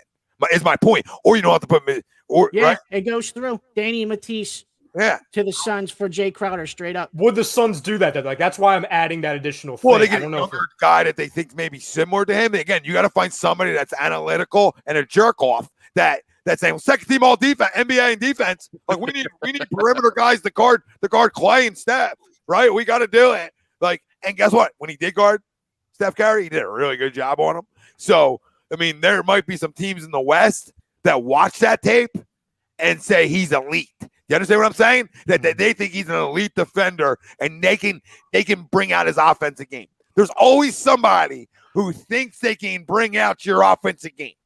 There's always analytical jerk-offs out there that value like, oh, he's on first team, second team all defense. Never watched him play. Ralphie, I want to ask you this name. Your Yeah, I opinion, did 'cause- Matisse in the 23 for Jay, and it doesn't go through. You have to add Danny to the Yeah, side. I want to keep 23 then. Yeah. But I would The- take Jay Crowder over the. Yeah, but even so, like the name alone doesn't scream that I'm giving up 23 to Nah. get Jay Crowder, though, Nah. right? You know what I mean? Like, if I can get that done players, cool, let's go. But I'm not giving up 23 for Jay Crowder at any cost. Yeah, not if Christian Wood's going for 26. Yeah, and- And then Jay Crowder definitely doesn't feel the fucking first round pick. Yeah, 26 and Boban Marjanovic and 3 like 10th, 11th, and 12th men on a bench. Like now, We used to have Christian Wood, process guy. yeah, we Yeah. used to have everybody in the league during the process. Ralphie, I want to ask you. Numbers are inflated. Sorry, right? Christian Wood's numbers are inflated because he plays on a shit team. This all Oh, goes yeah. back to like the He's Jeremy, always played on a shit team. the Jeremy Grants and some of these inflated numbers on bad teams. Like that's You why watch your mouth, Ralph. it's tough. Sorry. Ralphie, I want to ask you this name because you watched him on your team for I think 3 years, and I think he could be a guy. I don't know if I would move 23 for him. I know who but it is. yeah, you know, I've asked you about him like 6 times. I just want to bring this conversation to the airwaves. That's why it's recorded. Caldwell Pope, like a Danny Green D guy. Yeah, he plays the wing. So like you a better Danny not put the Green. pick in there. You No, better I'm not putting the pick. I'm putting Danny Green and Furkan Why you gotta throw Furkan in there? because Furkan friggin' stinks, Greg. Don't you talk He's about friggin' Furkan It was like that? Caldwell Pope. No, Yeah, no, Caldwell he's a Pope 3D is No, the fucking Pope. Pope. He's a He's the 3 and D fucking guy on a Pope. championship team. No. The 3-and-D guy he gets outplayed a little bit. Why? Because we haven't had one in 3 years. We haven't had one in 3 years. Okay, well, we did really have one of the most probably respected 3-and-D guys in the league for the last 2. Well, yeah, on bad knees. I'm just saying he's still one of the respected things. Good. I'm just saying Caldwell Pope doesn't move the needle for me, so I'm not giving you barely anything for him. Is my point. I'm not saying I wouldn't take him. I'm just saying I'm barely giving you anything for him. You can have fucking Matisse in 23 for KCP? No. Danny Green and Furkan. Danny Green and Furkan is barely anything. I don't know. I think KCP can get you a top 10 pick. Why are you doing this? Why are you doing this? I'm asking because you were a I'm Laker just guy. kidding. Can you give me an answer? He is a strictly 3-and-D guy, though. He Yeah, he is. can shoot it a little bit. He can rebound. That's exactly what you need. He's And like the your Wizards 4-man's Josh are Hart. willing to move him. Oh, of course. The Wizards are willing to move everybody because Are they we have talking to. about championship pedigree in the bubble, Martian? Yeah, I didn't go pedigree. I just want to know. I did not say pedigree. He's won 1 championship with LeBron and AD, and now he's a pedigree guy. Like, come on. I mean, I love you, brother, but give me more than that. How many times has he been traded in his NBA career? The trade goes through. Danny for Korkmaz. Sorry, Greg, your son has to go to Washington. 703 Ebanks. Are you a Washington fan? He says we're only trading KCP if we could package him for a point guard. Does Shake Milton do anything for you? How about Jaden Springer? I hear he'll be ready in about 7 years. That's the one guy I probably don't trade though off my bench. Not Springer, is Shake if he's healthy. Because I think he can score. A year of his deal too. Yeah, I think he can score, and it's nothing. It's pennies. It's pennies. It's a pennies contract. It's like $2 million. Like, it's a pennies deal. Like, there's upside of him giving me like 12 a game. There's upside of that. And I know that's like, oh, that's upside. For this bench, it is. And if he's healthy, when he's healthy, he shows us he can score. I'm not telling you he's anything special. No, he's got. No, I completely agree. He's got a role here, and can become more. Right? You know what I mean? If healthy. We always have to add that last little thing in there for Philly. If healthy. It's a whole fucking team. Yeah. The whole goddamn team is healthy. I want to give a shout out to my man Charlie. I see him chiming in. I see you, Charlie. What's up? What's up, man? What guy works his tail off? Always in for lessons. Charlie. Look at his handle. Look at his handle. Baseball man 4. Nice. That's a for lifer right there. He's got in his handle. So, I mean, listen, Martian, you're not on my hit list. You know this.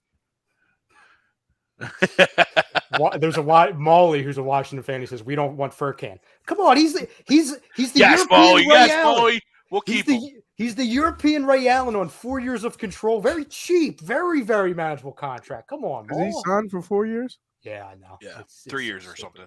Well, it's 3 now. It was. Yeah. Going to overtime. Colorado, Tampa Bay tied it 2. Oh, the Flyers aren't playing. Sorry, Greg. No.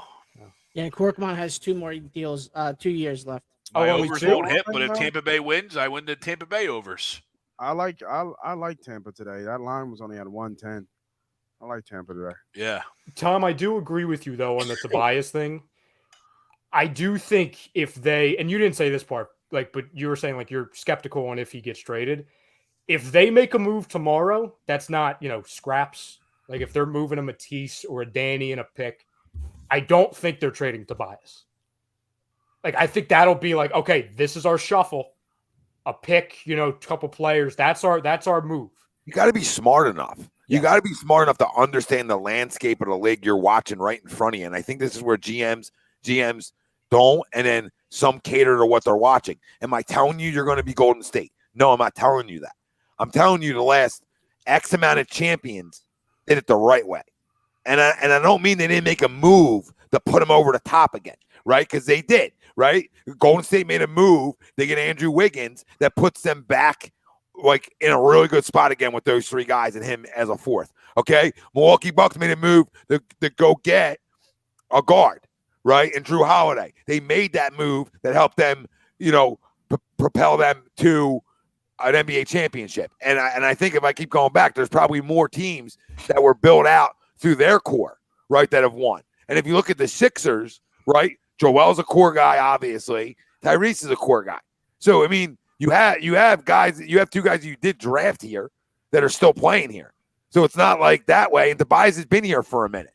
So it almost feels like he's a guy that's part of your nucleus because he's been here, right, for 3 years. So, in terms of that, like they are there in terms of the continuity on that side of it. And now you have Harden for a whole nother year, which is different than a half a season. I'll always stand by that. Not that he's going to not take 2 shots again or none, right? But the fact of him being here for another full year, right? And then you have some other guys on the roster that have been here for a second. But now can you shake, like Ryan said, can you shake and move the little things, right? And you're not turning them into big things. You're creating some space. You're doing other things, right, that you can then maybe get a PJ Tucker somehow in here, right? And you can get another player back in and just do little moves because the little moves can get you big results, right? So maybe 23 can play. Maybe you need to move that to be able to acquire, like we talked about, an Eric Gordon, right? But you're still keeping your core. Like if you like we talked about, you don't have wing stuff, but maybe you can trade Matisse and Danny. I don't know if that gets you Gordon, but it's probably close numbers wise, and you don't have to trade 23. Maybe you don't have to, right? I'm not guaranteeing it, but maybe you don't have to because they're getting a younger player and they're getting an expiring contract. So there's ways to do it to still give you flexibility to say, okay, we don't have many wings. Well, 23 is going to be a wing guy, right? And then you hope the guy can give you some playing time early. So and then you're into the low level free agent guys that maybe want to come somewhere and try to chase a ring. So to answer your question, Tom, the only way, so if you're trading for Eric Gordon and you're not including the 23rd pick, it would need to be at the minimum Danny Green, Furkan Korkmaz, Mattise Thybulle. He had to throw it in. He's the only other one making money. Blame Daryl. We have this goes right to Tom's point. You have like 4 guys making 40. No. Then the next guy that's not dead man walking Danny Green is making like 3. Yeah. You have nobody making 17, 12. That was what we ran into that struggle when we were trade machining up for the for the deadline, right? You only had so many guys that you could potentially move in order to match salary. Yes, that's why they kept Danny Green and they didn't trade him, because Daryl kept talking about bullets. Well, the bullets were the assets of guys making money. It's that, if you want somebody at the deadline that's making $15 million, well, you could trade, a Furkan, sorry, Greg, or an Isaiah Joe. Here's one that I didn't name, or a Paul Reed. Sorry to everybody who likes Paul Reed, and a Danny Green, because Danny Green's making 75% of that cap. Yeah. If you don't have that, you're limited. Like, that's why you constantly see Danny and Furkan's and the Matisses of the world being moved in all these packages, because nobody else is making anything. The next best guy is somebody that's making like $2 million. That's not going to get you anything. Unless you're talking about, at least before today, the Blazers or Oklahoma City, who are the 2 teams, I think the only 2 teams in the NBA that were above the cap, that actually had cap space. Like, that's why the Jeremy Grant move happened today. And everyone was like, oh, where's the players? Where's the salary? You didn't need to include a salary to get Jeremy Grant if you were Portland, because Portland had $21.6 million in cap space. What's Jeremy Grant making? Pretty much that same thing. Well, people don't understand what I was saying, too. Like, Brandon, I understand that Kawhi was traded, but Toronto was homegrown talent that was built there. Okay, he put him over the top. Obviously, he's a star. Okay.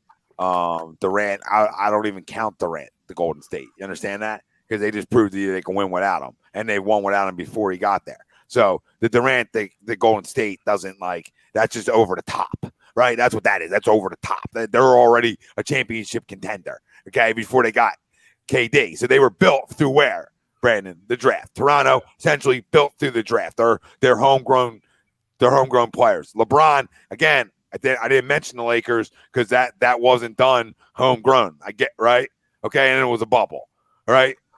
If you look at Boston getting to where they just got to an Eastern Conference Final, an NBA Finals, that's homegrown. That's built through in. All right, Milwaukee. I forgot that Middleton wasn't there, drafted there, but he was there for a minute, so it almost feels like it's homegrown. But their best player was homegrown. I mean, their best player signed an extension and then won a championship there, so he was homegrown. Yeah, Middleton was there for like 8 years before. Yeah, if he wasn't homegrown, he's pretty close to it. The point is, they didn't run out in the offseason and go star hunting. They made a move to get Drew Holiday, which I'll put them over the top, which is a damn good basketball player, right? So I'm not taking anything away. The teams didn't need to get a damn good basketball player. We got a damn good basketball player last year. Didn't technically show it yet, but we did go out and get one to add into it. To make it like 4 guys who are your guys. Yeah, you can't trade everything. No. That's what I'm sort of saying. We have to do some things within. Yeah. Well, the star hunting, the big game hunting, it's getting old. The goes game back to the poll question, right, Tommy? Goes back to the poll question. 23, we almost kind of have to keep it. You got to show me you can develop more than. Listen, like Ryan said, and we talked about earlier, they did a tremendous job with Tyrese Maxey, and one he wants to work. Right, Jaden Springer's an unknown. I'm not going to tell you he can't play because I don't know. Right, and none of us know. Right, we just didn't see him play year one, and that happens when you're on a team that's supposed to win. Okay, like a lot of times young guys don't play. That's just not a Especially Doc at that Rivers. position too, right? Yeah. Especially the point guard position. Yeah, when your two coaches are point guards, Yep. right? So the fact is, like, that's not a Doc Rivers thing. That's a league thing. Yeah. Like, that's a Steve Kerr thing. He just did it, right? Like, he just did it with young players. Like, yeah, you might be a lottery pick, bud, but you ain't playing. So everybody out there, like, oh, it's a Doc thing? No, that's a league thing. Most guys don't play him unless they really have a hole where he needs to play, and then they trust him to play, right? Well, that's where people get carried away also. And you guys know this. I'm not a Glenn guy. I don't even say the other name. He's Glenn to me. But when people go around saying, well, Glenn should be fired because he's not playing all of these young guys and he's not giving them time to develop. Okay. If Isaiah Joe was picked 15th overall, you have a point. He wasn't. He was a second-round pick. If Paul Reed was 9th overall, you would have a point. He wasn't. He was a second-round pick. If Jaden Springer was picked in the top 10 or even in the top 20, you would have a point. He was picked in the later 20s, and he's 19 friggin' years old. So, like, Tyrese Maxey, I get it. He was thrust into the starting point guard role because the idiot went home. I get it. But he still was a first-round pick. He still fit what they needed to do.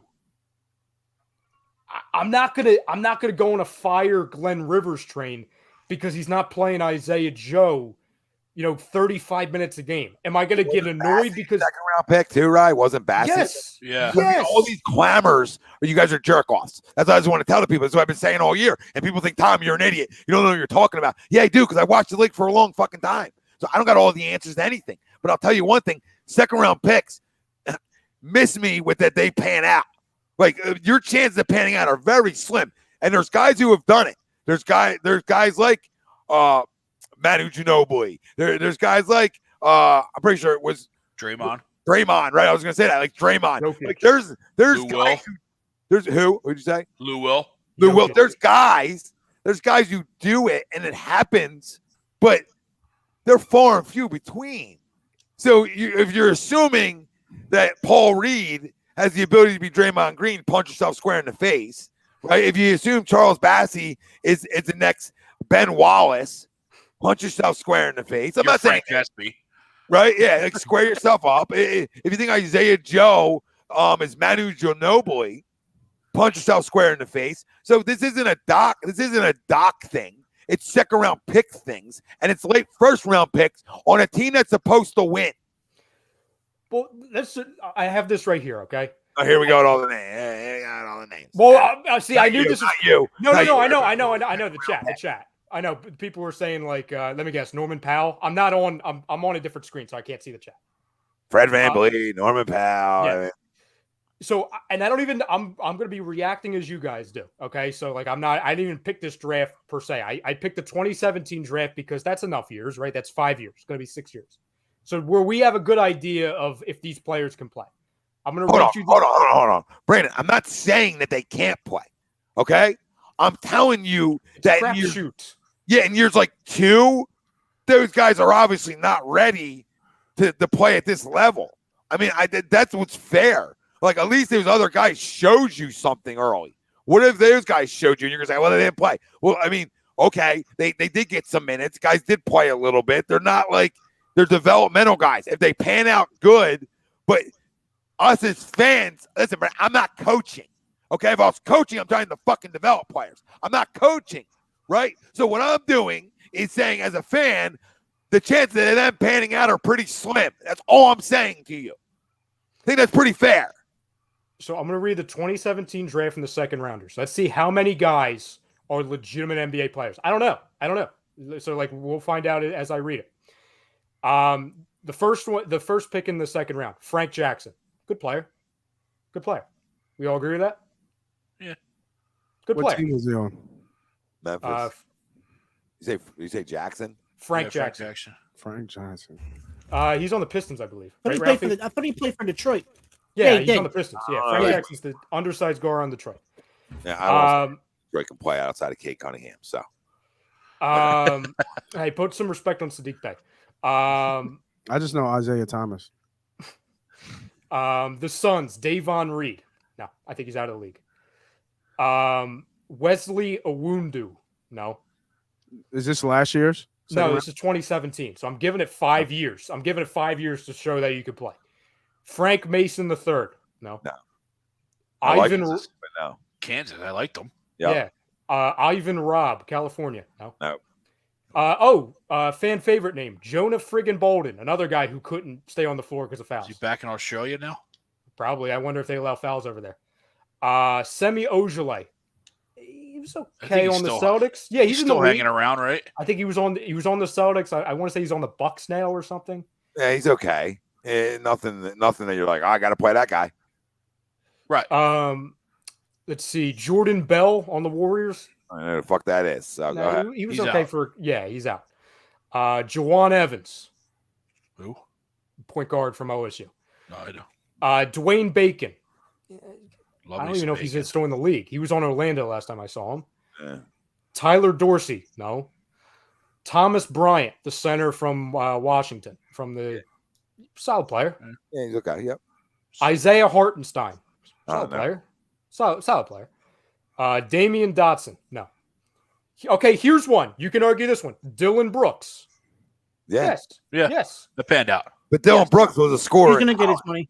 Yeah, Dylan Brooks was a scorer in college, right? So like Dylan Brooks had a pedigree of something coming in, unlike fucking Paul Reed, Isaiah Joe, and freaking Charles Bassey. Sterling Brown. Yeah, I mean, yeah, to your point, Dylan Brooks is at minimum going to be a shooter in the league, right? At minimum. He was in the tournament. Yeah. We're talking about guys that weren't even in the tournament here. Go ahead. Sterling Brown. Okay, player. Okay. Here's a name from the past, Ralphie. Iki Anawanga Bangu. Ani Bangu. I don't know. Some guy, a European Not in the league guy from anymore. UC. Yeah, and a weird name. Sindarius Thornwell, South Carolina. Vladko Remember him for Kankar. the tournament, but never played in the league. Here you go. The Sixers drafted this guy. Tell me if you've ever heard of him. He probably never came over. Matthias Lesorte from France. Nope. Monte Morris. Okay. Good player. Good Iowa player. He'll State, get right? his money. Yep, Iowa State. Yep. Iowa State, yeah. No, listen, we can just end it there. The point is, the point of the exercise is how many guys aren't even in the league 5 years from when they were drafted.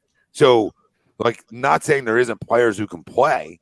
It's just saying your chances of that are very slim, is all I said. As everybody named a bunch of players that were drafted in the second round. Never said that, never once did Tom say second round picks will never be able to play in this league. I said, if you want to compare a Paul Reed to Draymond Green, punch yourself in the fucking face. Okay? For the people clamoring that they have to play this year. Like, no, they played when they had to, right? Like Paul Reed played when he had to. Isaiah Joe, like, where are you playing him? When? Where? For who? For who? Just to say, cool, I played Isaiah Joe tonight in a playoff game. And that's why I feel like people are dry jocks. This is where I In the words of Ricky Waters, for who? For what? Well, I'll quote I'm another the one thing. saying on here that Jaden Springer may be able to play next year. We don't know. And now I'm getting a bunch of second round names mentioned to me. Like, I'm the first guy to say maybe a guy can play. We don't know yet until we see it. But there's a better shot of Jaden Springer being able to play than those other guys. That doesn't mean those other guys won't be better pros than him. Greg, We it's don't like what fucking know. Greg, it's like what they said about the Bash brothers and Mighty Ducks with the slap shot. 1 Yeah. out of 5. The second 1 out of round 5. is 1 out of 5. You'll find one player out of every 5 that will have an NBA career. That's it. 1 out of 5. Wow, you named 5 players in last year's draft. How many picks are in the There's second? 32 picks. Slim. Who did I say freaking Slim? That would be 1 out of 6, I would think. Slim. Which Pretty is one not out a of quote. 5. Which is not a quote from the movie. No. Not quite. Slim. Doesn't mean that guys that can't play. Slim. If you looked at us and you're an outsider, you say, well, the Sixers drafted Paul Reed in the second round. Like, I would say, okay, right? He's on an NBA roster. Don Vito. First off, Herb Jones is a really good example. Okay, he was a big impact guy. He was actually better than Mattise Thybulle for the Pelicans. Completely understand that. Okay, Delano Banton did not play any legitimate minutes in the playoffs. So don't use Delano Banton, and Ayo Dosunmu did not play any legitimate minutes for the Bulls in the playoffs. He was a good little player for the Bulls. Can he be something? Sure, but don't use Delano freaking Banton as an example, please. Rely on the Herb Jones. I'll be right with you. DeSumo, I think he's going to be a player. Don't Delano Banton me. Well, you just done. I've never heard of all three of those names. Well, I'm not surprised. I haven't heard a lot of these motherfucking names. I mean, you're saying rotation pieces for what? Teams that don't contend? Because if you give me the Pelicans, cool story. Cool story. They're a fucking playing game. Grow up, Peter Pan, right? The Bulls, right? I told the guy didn't play in the playoffs. I can't do this. I think this is pretty basic of what I said. Slim. I know who Ayo is, though. Hey, you just Slim. Everybody, you know what Slim mean? Yeah, like people are being like, "Oh, he played in the playoffs." Yeah, did he play 34 freaking minutes? The opposite of me. I didn't know any one of those guys' names. So I mean, that should tell you something. I watch a lot of NBA. So like I know players. Now, it doesn't mean in 2 years from now I won't know those guys' names or next year, right? But I'm gonna say it one more time because people. Slim, damn it. Greg, say the quote again. Opposite of me. No, I was going with 1 out of 5, but sure. Oh, 1 out of 5. We'll meet in the middle. 32 picks. That's like 1 out of 6. Though. Molly, you know why he was the starting point guard? Because the other 4 were hurt. Come on, Molly. Again, I'll go with you with the Herb Jones. And I was on the opposite side of Tom. Like, I wasn't on Tom's side. But don't DeSumo and freaking Delano Banton me. Herb Jones, great. Well, you got to be on my side because it's Slim. It doesn't mean you guys can't play. 1 out of 5. Yeah, it's Slim. It doesn't mean that you can't find guys. But I'm just saying that we're assuming, like, the guys that we're talking about, who the fuck are they getting minutes over? If you're trying to win right now, like, fucking damn it. I can't do this every night. Every night I come on here. Every time I come on here, somebody's got to take words and just freaking shift them all around. Did I say every second round pick stinks? Did I say I would never trust a second round pick to play? I said as a fan, I got to assume that those 3 guys can't play. Right? I mean, maybe Isaiah Joe can. Maybe Bassey can block some shots in this league. Maybe Paul Reed can be a good defender in this league. Maybe. Those chances are slim too. So, again, could they? Sure. But your chances of that are being impactful.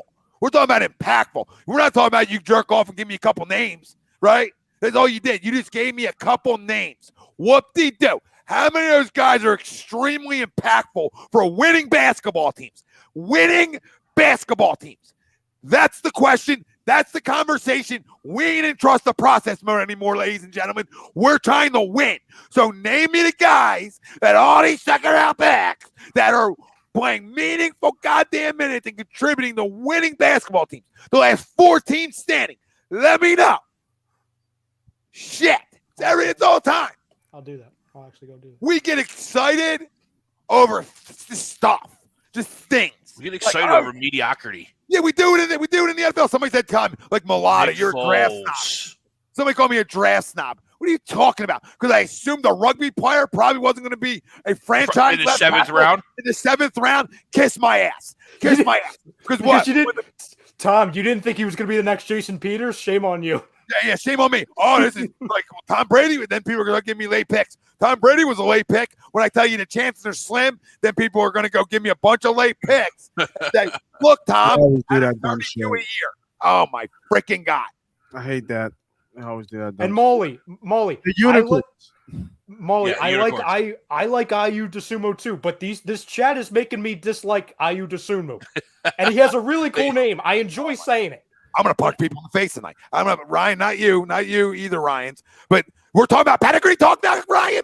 Ryan, we're talking about pedigree talk. We thought that Gary Payton II, that's pedigree talk. I can tell you he's going to, I can literally, when the second he popped out the fucking womb, I could have said, that guy's Pomsy. That guy's going to be able to play in the league. I could have told you that the second I found out Gary Payton was having a son. I could have told you that. That's how good of a draft expert I am. All right? For everybody out there, I'm not getting fired up at you, Ryan. I'm just making the point. Don't give me pedigree, guys. Please don't give me pedigree talk. Because I'm going to assume a pedigree cat can play in today's day and age because of the coaching they got from when they were 2. Shit. Come on. Damn it. I mean, listen, LeBron's son go undrafted, and I was like, somebody better pick him up because he might be able to play a little bit in this league. Right? You know what I mean? And the list goes on. Wait, Wade's kid. He goes undrafted. He's only going to take a shot at Zaire. You know what I mean? Probably be able to play a little bit, I'm sure. So please miss me. Please, y'all miss me.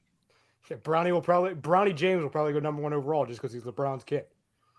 And it comes with LeBron potential. Yeah, and because, hey, I'll sign with you. Paul Reed, Draymond Green. You hear him talk out the mud. But see, you know what's funny about this fan base, Tom? Well, out the mud is a great catchphrase. That is great. Horrendous catchphrase. It's the worst. It made me not like him or Daryl Morey. Like, I hated both of them. Oh, come on. With the four-wheeler in the mud tweets, Daryl. Come on. That's a great. You haven't won nothing to be four-wheel tweeting NBA regular season games. Hey, he won G League MVP. There was a lot of four-wheeler tweets that day. There was. A lot of mud flying on those gifts. I want Paul Reed to be able to play, but he's a freaking dog on ice skates. And he's a dog on ice skates. He's not even a dog on hardwood floors on goddamn ice skates. Tom, he's skinny Jonah Bolden. He's skinny Jonah Bolden. Jonah Bolden couldn't stay on the floor because he fouled right away. Paul Reed's the same way. He's just a little skinnier, and he's not Australian. I can't. Look at Troy. Trying to trigger me. Look at Troy trying to fucking trigger me now. I said so many curse words tonight. Wasn't Danny? Wait, Ralph, somebody will know this better than I will.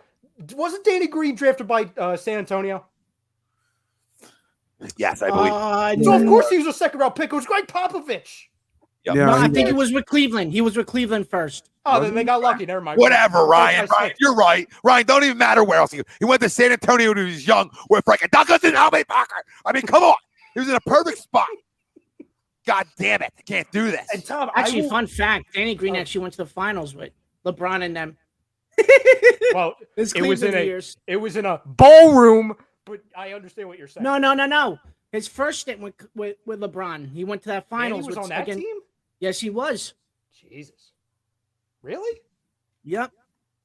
Wow. I'm pretty sure he was. Danny's freaking old then. Wow.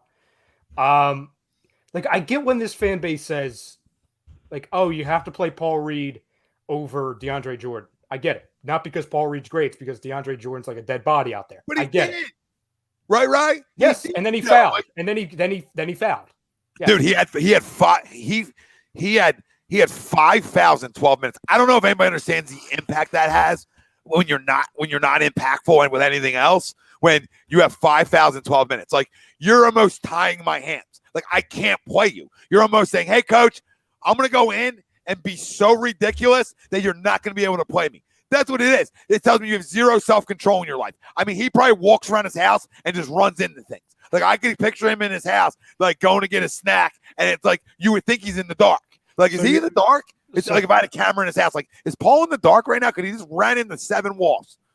So you're saying, Tom, that because apparently he graduated from DePaul a couple weeks ago. Congrats to B-Ball Paul. Congrats, Paul. All jokes aside. Officially out the mud. Now he's out the mud. Yes. Yeah. But you're saying that because he's such a dog on a hardwood floor, when he walked up to get the diploma, he may or may not have fallen off the stage. Oh, I probably did. He tried to draw contact, and he fell off the stage, and he fouled.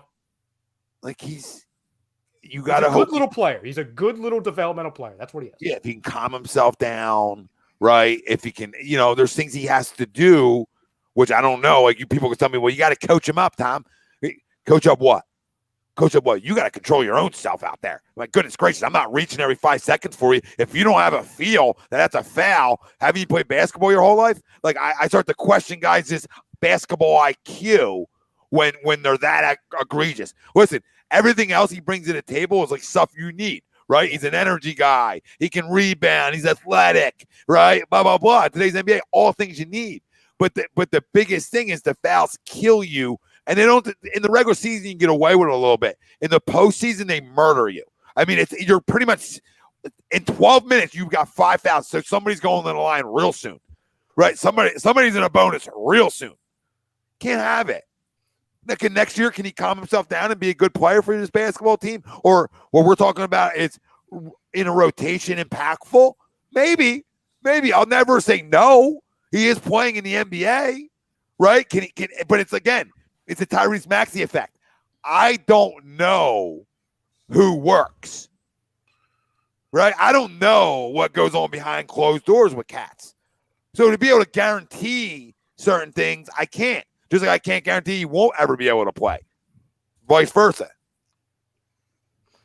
I do want to read you really quick because I do have another couple questions regarding like some other NBA players. But this is the most up-to-date projection on where these guys are going tomorrow.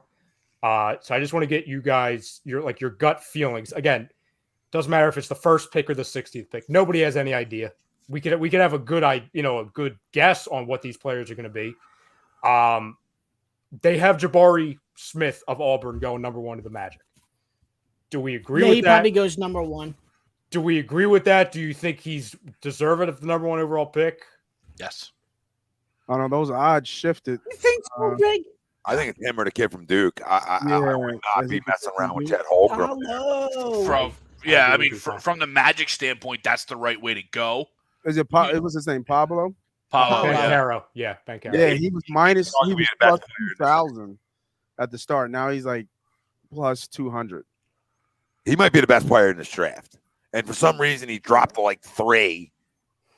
Right, like he was projected to be the best player coming out. Yeah. And then things changed. Him and Holmgren were 1 and 2. 1 and 2. And his Jabari Smith is so long, and he impacts the game on so many different levels. And I think that's maybe why he jumped up. Yeah, that's what I hate. I mean, he's a real good player. He's a top 3 pick in my opinion.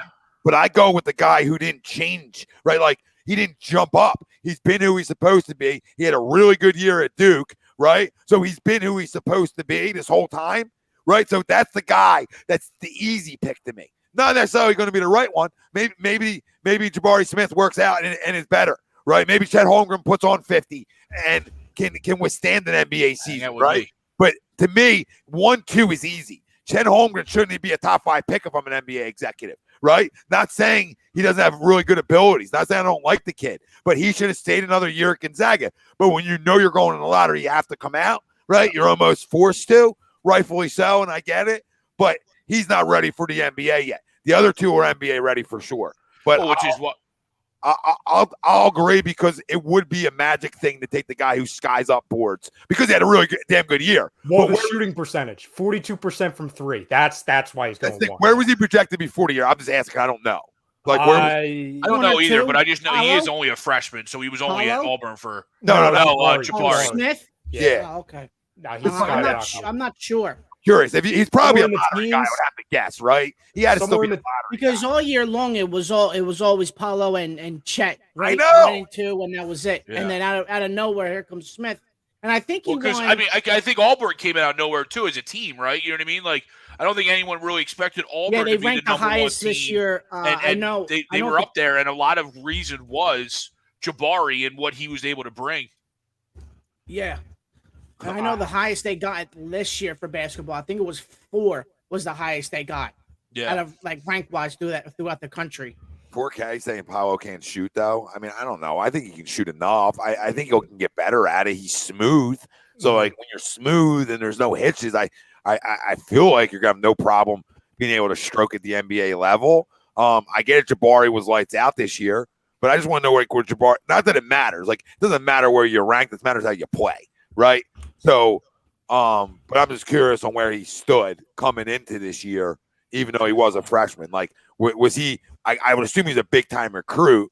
He had to be a 5-star to have that kind of year 1. So I would assume all that checks when you're drafting freshmen, right? When you're drafting freshmen, I need some boxes to be checked when I'm drafted number 1 overall. Make sense, guys? Like, okay, were you a 5-star recruit coming in too? Like, you just didn't have a great year of basketball. You've been having some great years of basketball through your AAU years, your last high school year, etc. Right? I just need some boxes to be checked before I can be like, oh yeah, this guy had an amazing year. Some guys get freaking hot too, so you always want to be careful. So I found an old article, and they have them. Draft Express had him ranked at number 4, and this was all the way back in November. All right, so he Number didn't jump 4. nothing, really. He didn't jump nothing. He just had a hell of a year. Yeah. All right. Totally understandable. Then if he goes 1, you got no issues here. I just think we can all agree with Bancaro. He's the most NBA ready guy right now. Paulo is. Well, yeah, Banchero, yeah. Oh, I thought you were talking about Jabari. No. Banchero, I think can. Well, again, like I think Banchero is going to go 3. I think that's one of the main reasons why the Houston Rockets traded away Christian Wood. It's because they played the same position and they know Banchero is going to come in right away. Play the same game, right? Yeah. They're going to want Banchero to play the same game. Correct. Well, Houston has 3 then. Yeah. Three, yeah. And I know what people. Yes, 2. Yep. And they're going to take OKC Chet. has 2. Yep. And they're going to take Chet, which I think I don't like Chet, but I think that's the one that place. Makes sense for him, though. It's going to give him time. And he doesn't have to do much along with Giddey and SGA. They're going to they're running out. They've been running out of guys the last 2 years. Andres Pokashevsky, and that's like he's literally Chet Holmgren, but like 20% of them. Another like really scrawny big guy that that has that Shea, Giddey, and Chet. Yeah, and then you're going to pick up 5 wins. I don't know. Yeah, maybe in 2032. Yeah. Tom, I don't like him. I don't like Chet. There's another guy I would actually take over Chet if I was OKC, but they already have too many guards. Like I really like Jaden Ivey. I think that's the best player in the draft. I really like Jaden Ivey. I think Jaden Ivey can score. Yeah, he's an elite scorer. I feel like at the next level. I agree that people are saying Jabari's a modern NBA player. Like I agree with you guys. I was just making sure he just didn't have a great year as a freshman, and he's been, projected to be where he's been, and he just had a freaking hell of a year. And I'm not telling you I hate Duke guys, okay? So I'm not telling you, Paulo, is a great defender, any of that. Just from a scoring aspect, what he does translates immediately. Not like saying he's taking a team to a playoff. He's taking one of the top 3 teams in the playoffs. I'm just telling you, like, he's going to get better and he can score. So the scoring feels like it always translates to the next level if you can score. But yeah, his 3-point percentage wasn't great. But Chet's got bigger question marks than anybody. I mean, that's the guy I don't take. Like, I don't know how he go. I just can't believe it. Like, even if you have time to wait, I don't know how you wait on that. Like, I like him. He's a lottery pick. He's more like the 12th, right? He's more like the 12th, not the skill set, just he's like a pencil. How do I trust that?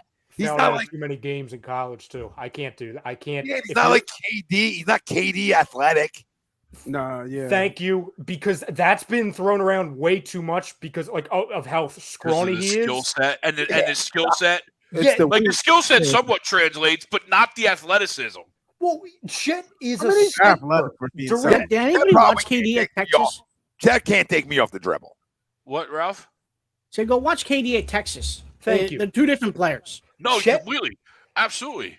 Chet was a rebounding center in college. Okay, KD is one of the best pure scorers we've seen in this generation, maybe ever.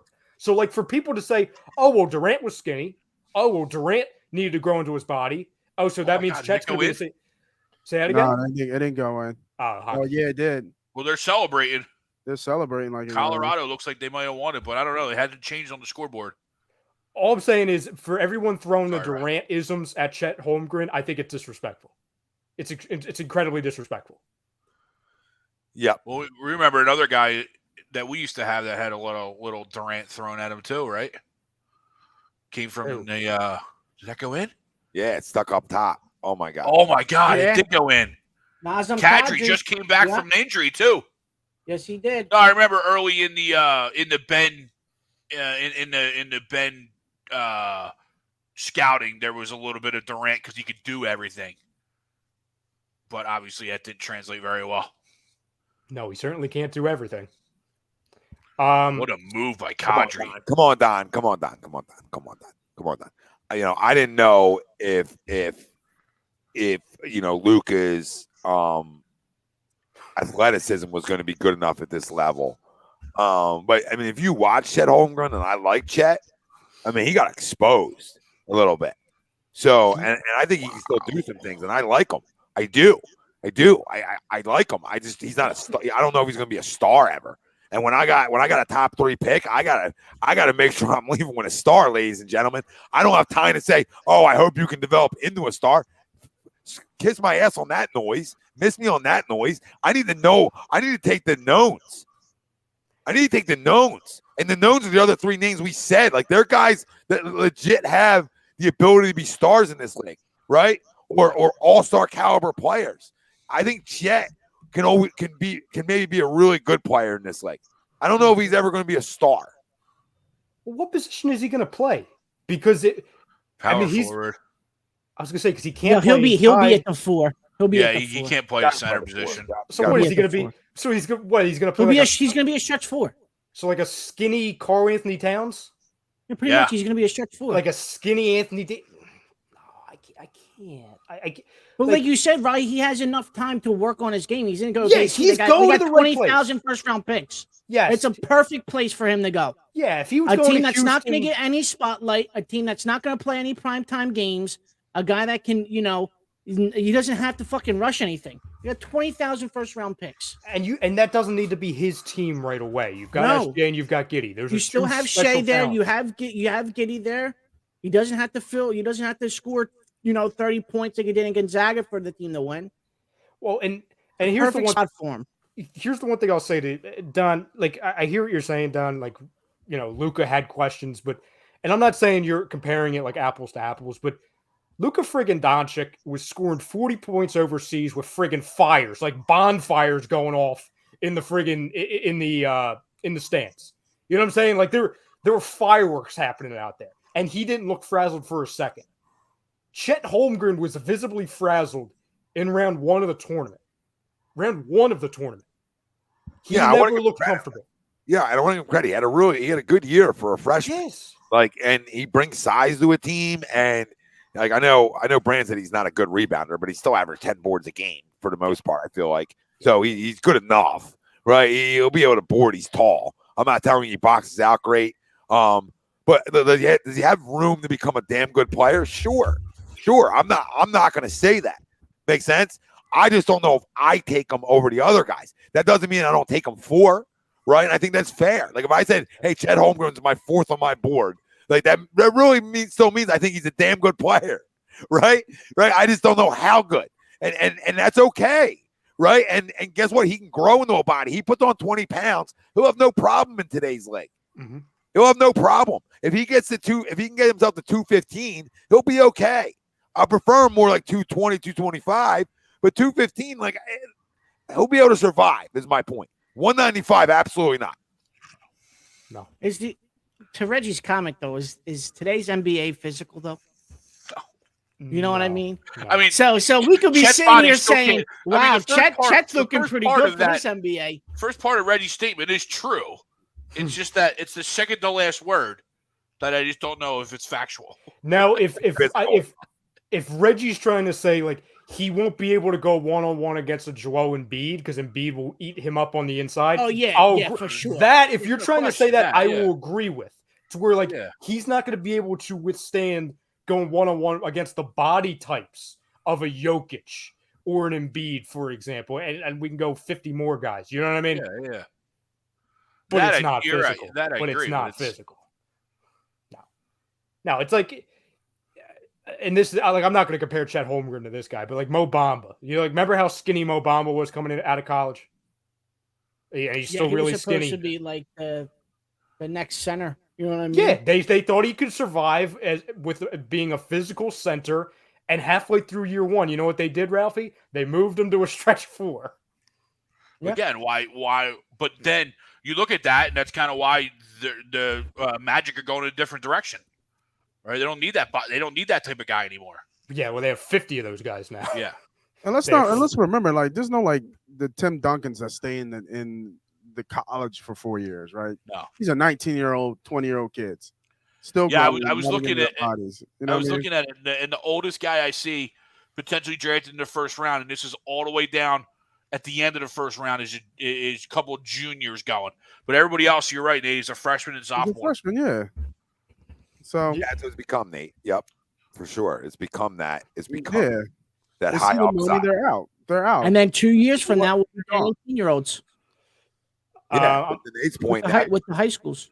To Nate's point, now you're in like what the NBA draft became is an upside draft. right? It's literally became an upside draft because I'm drafting 19-year-olds. I'm drafting, some 18-year-olds, some 20-year-olds, right? Mhm. I'm drafting young guys, and I'm saying it's really more of a crapshoot than it ever has been because you don't have, like I said, with a lot of these freshmen, you don't have a body of work outside of their AAU ball, right? So, and they're going up against the best there. So you have a good enough body of work to say, hey, does this guy translate there against his best peers, right? But you don't have the body of work of playing 4 years in college or 3 years in college, right? And I think the more college allow you to market your damn name, right, like they are, then the more you're going to get guys to say, you know what? I also want a degree too, right? And you're going to get more of those guys that can make money while staying in school that might not be NBA ready and say, hey, by the time I come out after my senior year, right, I made millions of dollars going to college, right? And I'm a top 10 pick, right? So there's going to be those down the road, probably, the more you can market it. But it won't matter until college basketball can really pay out for a 3-year period too, right? And play and pay their athletes even more. Right? That's where it's really gonna change, in my opinion. And some of the kids might even just stay. Right? It might just get them to stay because they're getting those NIL deals. Yep. Right. And they're making, some of the money that I think they're rightfully owed anyway. That they might not be that first round pick or that lottery pick. They're a second round pick, but they're making a lot of money just staying in school. And winning winning, getting, living the life, living the on absolute campus. dream. Well, on the sweeps, like I'll agree, sweeps. It's not physical like it was in the 80s and 90s, but if you're 195 playing the 4 in the playoffs, I still think it's physical enough in the playoffs. Like maybe the regular season, probably not. I mean, the regular season's like a bunch of patty cake, but at least in the playoffs, the physicality picks up enough. Does it pick up the 80s and 90s? Absolutely not. They'll fucking kill you. I mean, you got guys out there that will literally clothesline you. I think Draymond had a good thing about this time. He was just like those people that people were talking about how tough that era was. It wasn't everybody, right? There was guys that were enforcers. There were guys that were tough, but it wasn't like the whole team was. I mean, obviously you had the Detroit Bad Boys, right? Yeah, but, but that was a team. But there were teams that just weren't built like that tough. Did they play physical ball? Is the hand checking different back then? Absolutely. But it wasn't like everybody was the Lam Burns and Ron Mercers and the Charles Oakleys. No, those guys were one-on-one. Yeah. The New York teams were tough back in the day. The Detroit teams were tough back in the day. Yeah, New York teams were tough. Other teams that were built like that were like that kind of like there was 3 of them. There was really 3 of them. Like, it was Detroit, it was Chicago, and it was. I don't think Chicago was tough though. Well, they were were like that tough. They got tougher. Yeah, when Dennis was there, and they had some toughness walking around. Scotty was always tough.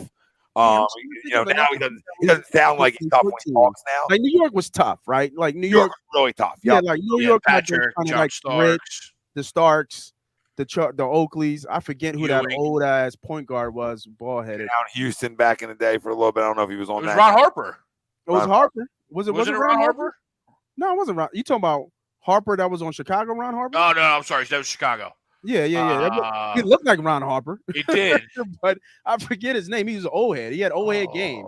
But the rules change it, obviously, right? I mean, like you said, the hand checking. And then the shooting was different. It was a big man's game back then. So you had to be physical, right? You had big bodies back then. It wasn't people just chucking it from the 3-point line or 5 to 8 feet from the 3-point line. So the game was different. But I thought when we always compare the eras, I thought that how I can fake Philly was tough, right? Philly had some toughness with too. Moses and Charles and Rick young Mahorn. Charles. Yeah.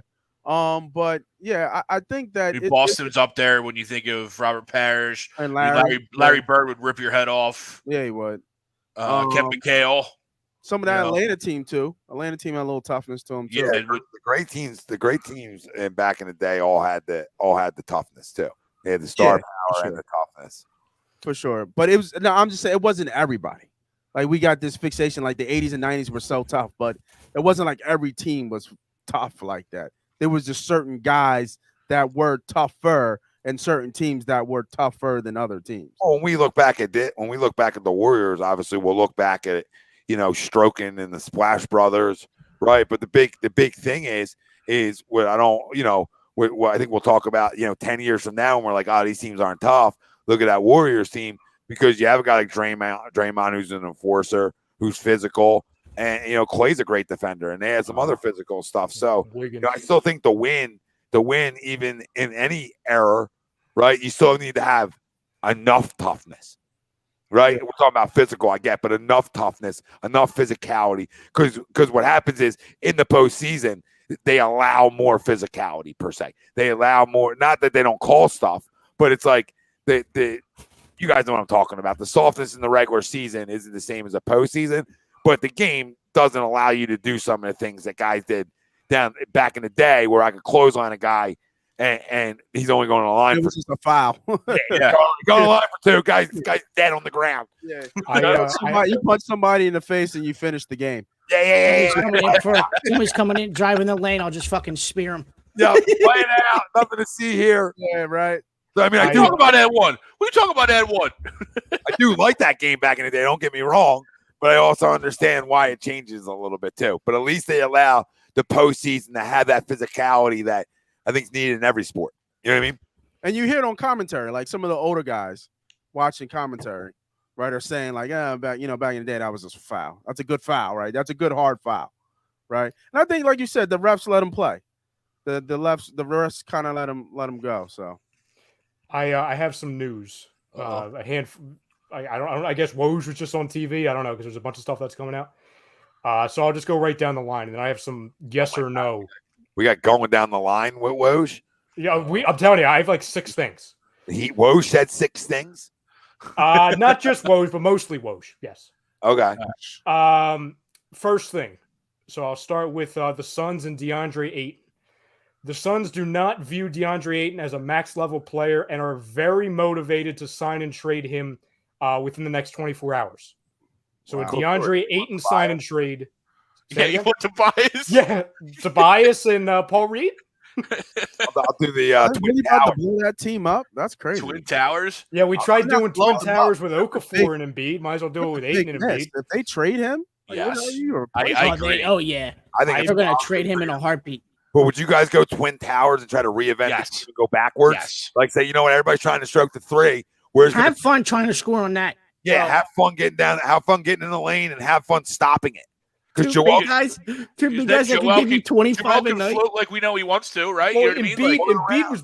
Embiid was basically our point guard for 75% of the season. He can be a stretch the ball up. Healthier. He can be a stretch. It didn't work. We tried that shit with Al when Al was here. Fuck Al. No, Al was a secret. He was a mole. He was a mole. I'm so fucking mad at Al. He was a mole. That whole family sucks.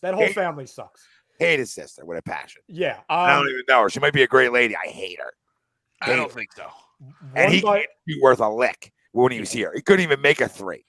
No, he couldn't make a layup, Tom. He couldn't make a layup. Yeah, he was missing layups. It was pretty bad. But I would run Ayton and absolutely and say, hey, good luck. You try to stop me. I don't care about the other side. Yeah. Because we'll stop you too. Yeah.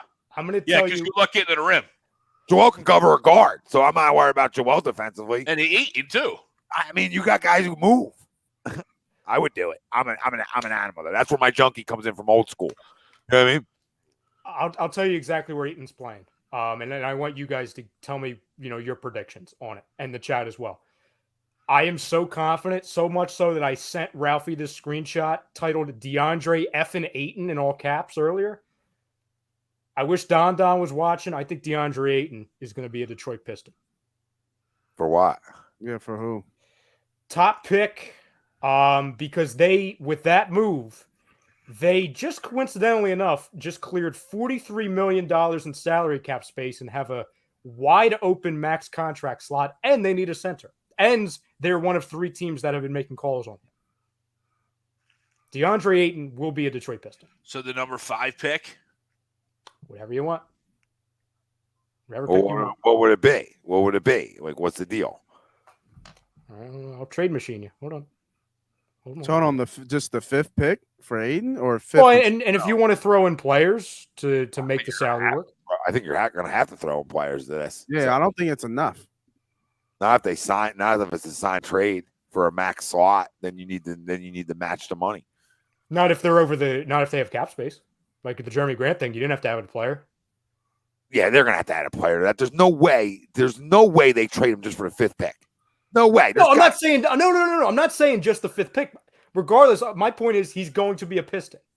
Okay, yeah. I just want to know for who. Like, Or they add another team in there. Somebody else gets in well, there. they have $27 million of open cap space already. So they already have Hey, who's that? the Pistons. Oh, the Pistons. Yeah, I guess not, right? They're paying fucking Chris Paul like $50 million. They got him fucking cap. Yeah, right. Jesus Who are Christ. the Suns? Yeah. how much is Ayton making? He's still in his rookie. He's still in his yeah, next he deal. still has one more year. Yeah, but it's still money. I mean, I'm saying he's still making money. Yeah. No, I'm pulling it up. 31. Oh shit! On his rookie deals, making $31 million. First overall pick. Oh yeah, he was. Jesus. And they're options. These are options. So Yeah, they have money. so I mean, I don't know. I mean, Isaiah Stewart, Killian Hayes, 5th overall. Okay. Yeah, Okay. I just need to see some names. Like, you know what I mean? Like 5th sounds good. That's a good starting piece. But if I'm trading one of the better centers in the league right now, and a guy who's been to a Western Conference final and an NBA finals, right? I think I'm gonna need a little bit more back if I'm Phoenix, right? I'm speaking for Phoenix. I'm speaking if I'm the general manager of Phoenix. I know that I'm not gonna max the guy. Right, I understand that if I'm not going to do it, and maybe people around the league know that, but it doesn't. To me, I can't let that dictate a good deal for me, and just settle. Like I can't just settle. I still got to go to fucking Detroit. Yeah, right. Like I'm just thinking about going from Phoenix to fucking Detroit.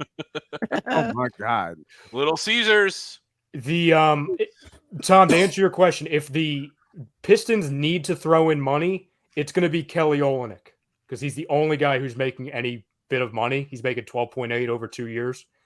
So he would be thrown into it. But if not, like the chat said, it'd be Killian Hayes, Diallo, Corey Joseph, Isaiah Stewart, Frank Jackson. I don't know who the fuck those guys are. What about Bay? I mean, what about like Bay in the 5th? Like I'm just throwing things out that actually sound like it's worthy for me to make that trade. I just wonder if the Pistons would do that because the Pistons view Saddiq Bey as like the 3rd piece of their core along with Cade and obviously Ayton, who they would get. Yeah, understood. But if you want Ayton, look, I'm speaking again. I'm doing it strictly based off if I'm Phoenix. Sure, no, absolutely. Like, hey, like, okay, you want him though, right? So here, I'll give him to you, but I'm gonna need the 5th and Saddiq Bey. You can have him. Before we move on. Any other teams that you could see Ayton going on? The Hawks have been rumored. The Raptors have been rumored. I'm going to throw a curveball in. Sixers? No, I would love that. My curveball. Sixers actually isn't a bad one. Because crazy, it's not a bad one. If they have the money to be able to handle Tobias contract. I don't know that, but that's not a bad one. It's not like insane. It's not insane. Tobias 23, Ayton, we got to take on the max money. Not insane. It wouldn't happen. But my real one is somehow San Antonio. You want to get even crazier? I'm just throwing a one out there that has the money for it and yes, they do. Probably have the pieces to be able to pull it off too. They're the only team in the Western Conference that remains that has cap space. They have $22.8 million in cap space right now. Now, that will change depending on what this DeJounte Murray, John Collins thing is. Well, that's if they trade for John Collins. Maybe. What pick do they have this year, San Antonio? They have like 3. They have like 3 picks. They have 9. They have 9, they have 20, and they have 25. Yeah. I thought they. Oh, no, it was that. Yeah. I mean, they can pull it off then. 25 was Boston's. What was your other team, Ralphie? I'm gonna go way left field. I'm gonna say Boston Celtics. Wow. No, they wouldn't dare. No, they love Robert Williams. No. Yeah, they Or do. DeAndre, Robert Williams or DeAndre Ayton. Who you I hear taking? you. Well, but remember, I'm taking DeAndre Ayton. no question. I don't know. No question. But I don't. Marcus Smart put a nice package together. Yeah, I but got you one for you, Ralphie. Jalen Brown or Tatum. I like Brooklyn. No, you're not you doing keep it. You're him. not doing You it. keep You're him. not doing it. No, you because then you have to take in another max contract at 8. You don't have to max Robert Williams. You're crazy. That three would No, be I'm not. deadly. No. That three would be deadly. Yeah, sure. You know what else that would would be be deadly? You know what else would disgusting. be deadly? The freaking bank. The bank would be deadly. Nate, What was yours? I was going in, since we're going crazy, I think Brooklyn. They're going to look like that shit blowing up. So who's going the other way? Kyrie or Durant? that's crazy. I want to say Ben.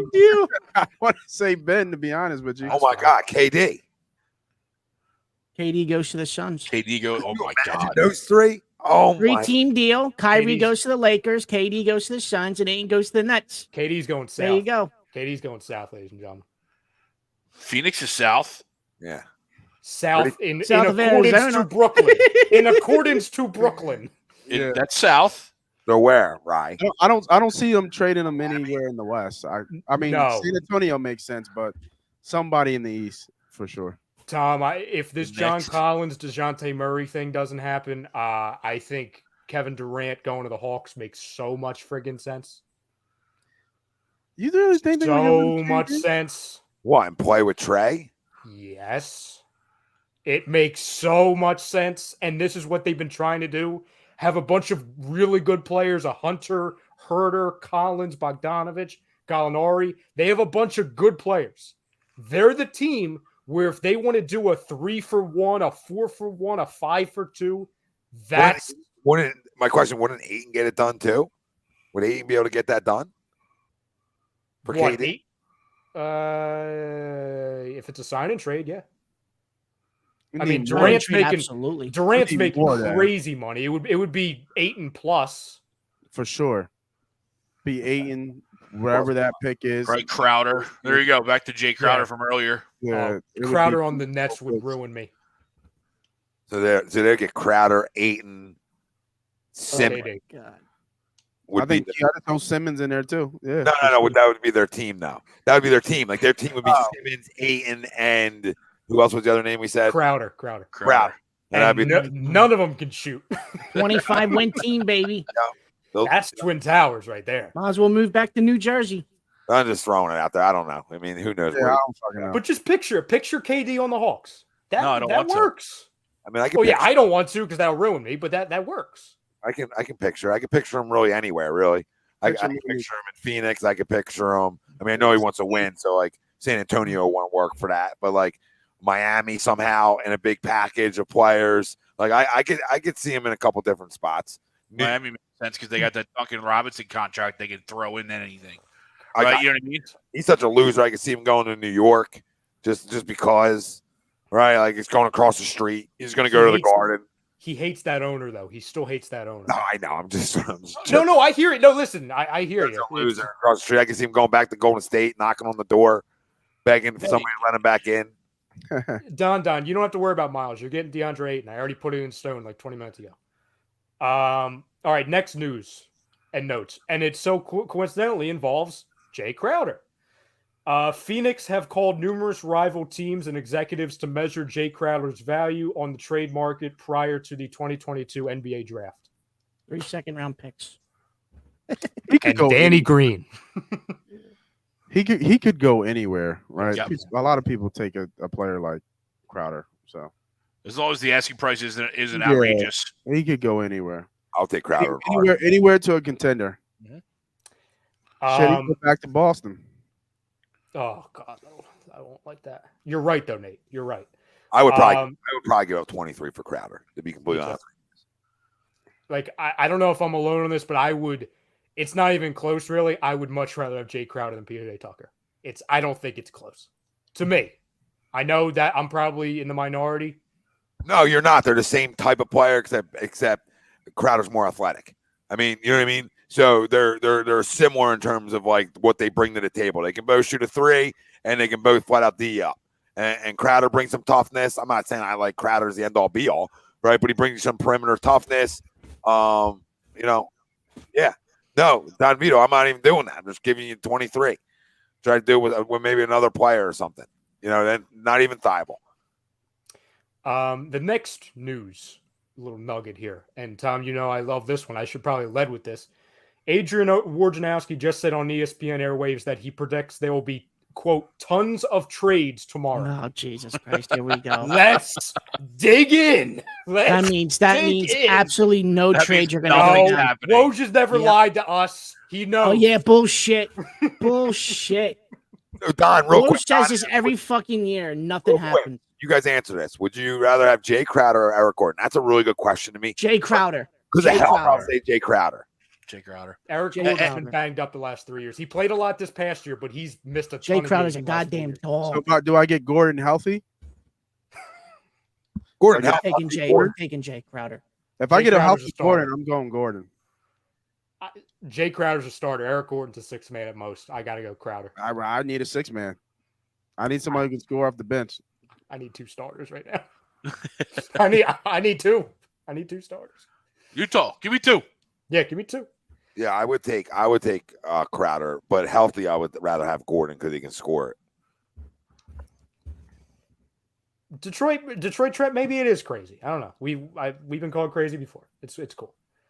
Listen, I want both of them. I don't just want one of them. I want Crowder and Tucker. You want to get better defensively in a heartbeat. You want some toughness on your club. You want some guys who can shoot it enough. Then go. You think that was what you were missing? Then answer it. You understand what I'm saying to you guys? I'm not telling you that gets you over the hump, but I'm telling you right now, if we came in the next year and those two guys were on our roster, we're going to say we're a lot better. We're going to assume we're a lot better. We're just going to assume it. So, to me, it's why not both? How can I figure out a way to have both of those types of guys here? Because they both play winning basketball. They both play late into the NBA seasons, wherever they are. They always have for the most part. So, that matters to me. That matters to me because my scoring's here. You know what I mean? I don't want to keep overlooking that. If Harris, Tobias, Joel, and Harden are here, that's your scoring. So you need to mix in things that fit, right? Fit things in. Crowder fits. Can play the three, right? That really fits, right? PJ plays back up 4 minutes. Now your bench is better, right? This is common sense shit. Can you pull it off? Can you get it done? I think it's crazy that there's 3 Detroit fans in this chat right now. Nate, they heard me say 8 in the Detroit, and they started. I can't get over that at all. They must be watching the show in Detroit, and somebody must have the volume real loud because as soon as I said DeAndre Ayton in Detroit, all of them just started showing up. It's just crazy. I don't think I've ever seen 2 Detroit fans in the same room before. It's just ridiculous. I always thought it was the same person. I thought it was Don, but just a bunch of burners. How many burner accounts did Don have? Yeah, I just thought it was Don. You guys got to know each other, right? They ain't a lot of Detroit fans. Oh, they're in the room together. It's a watch party. They're in the room Y'all together. got to know each other and shit. Hold on. Do you guys think that gets us past the second round if we're healthy? What was it again? There's a lot of things. Jay and PJ? Jay and PJ. Who's playing the 3? Jay. It's Jay. Is Tobias still here? Yeah. I think so. Yep, Tobias. Yeah, so you run PJ comes off your bench. James and Maxey. Because when did Jay, Tobias, and Joe? When did Joel come back? Game 3? Yes. Yeah, game 3. Game 3? Game 3, and you guys were down 2-0. And we were down 2-0? And then won 2 straight, lost game 5, and then lost game 6. Yeah, we if Joel plays, he's healthy, and we have those 2, we split. I think at the very least we split. Yeah, I think we probably win that series, to be honest. I think we win that series. But that doesn't mean we're getting to the end-all, be-all. But I feel like those 2 guys, because one, you get PJ off your bench now. He doesn't have to start. You don't want that. So you're just automatically better. Your starting 5 is actually really good. It can play defense. You actually have a guy who can hit an open 3 in Jay Crowder. It's not like PJ coming off your bench anyway, though. Right now, what? You put PJ on this team, he's coming off your bench, right? Unless Tobias isn't here. Yeah, I'm thinking Tobias is here though. Yeah, Tobias is here with this deal. The deals I'm thinking is to be able to get Crowder and PJ and keep Tobias. And listen, then you got to get a little creative with your bench. Obviously, I don't know where your bench will exactly be because I don't know who's moving in deals, but I would assume maybe you can keep Shake here, PJ. There's two, and then Niang. You need a backup center and a backup point guard. That would be your five. your backup centers either right, Bassie or Paul Reed minutes, right? I mean, that's just what it's going to have to be. But that's okay if you have those guys, like if those guys are healthy, right? You know what I mean? Yeah, it's better. Yeah, it's better. Two more little pieces of notes here. I was literally scrolling for like 2 seconds. There's probably more. There's some growing chatter over the last few hours involving John Collins and the Boston Celtics. Now, my question is, okay, God on earth, Al Horford up in Boston, he's your 4 right now. He's under contract for another year, and they're talking about extending him for another 2. Okay.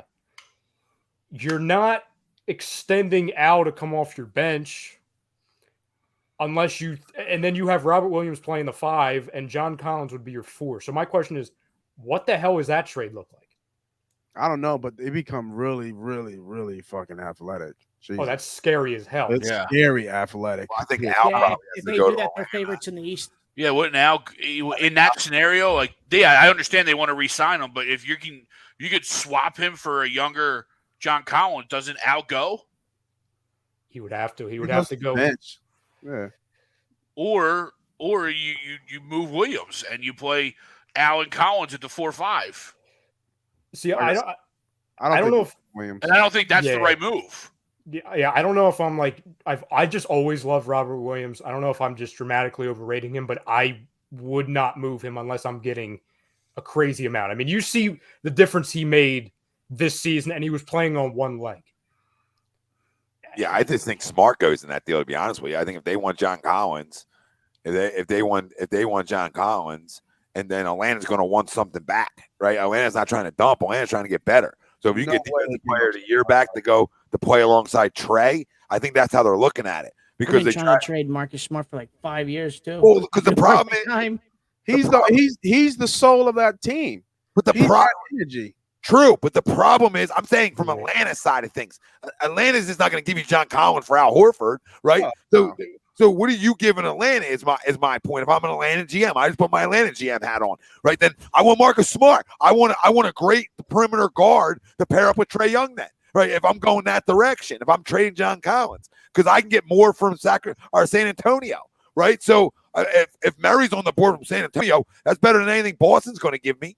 Unless they're giving me Marcus Smart, Williams, like they gotta bring it to the table for John Collins, because if they really want him, then they're gonna, one, you got to get money to match, but two, then they're gonna have to divvy up.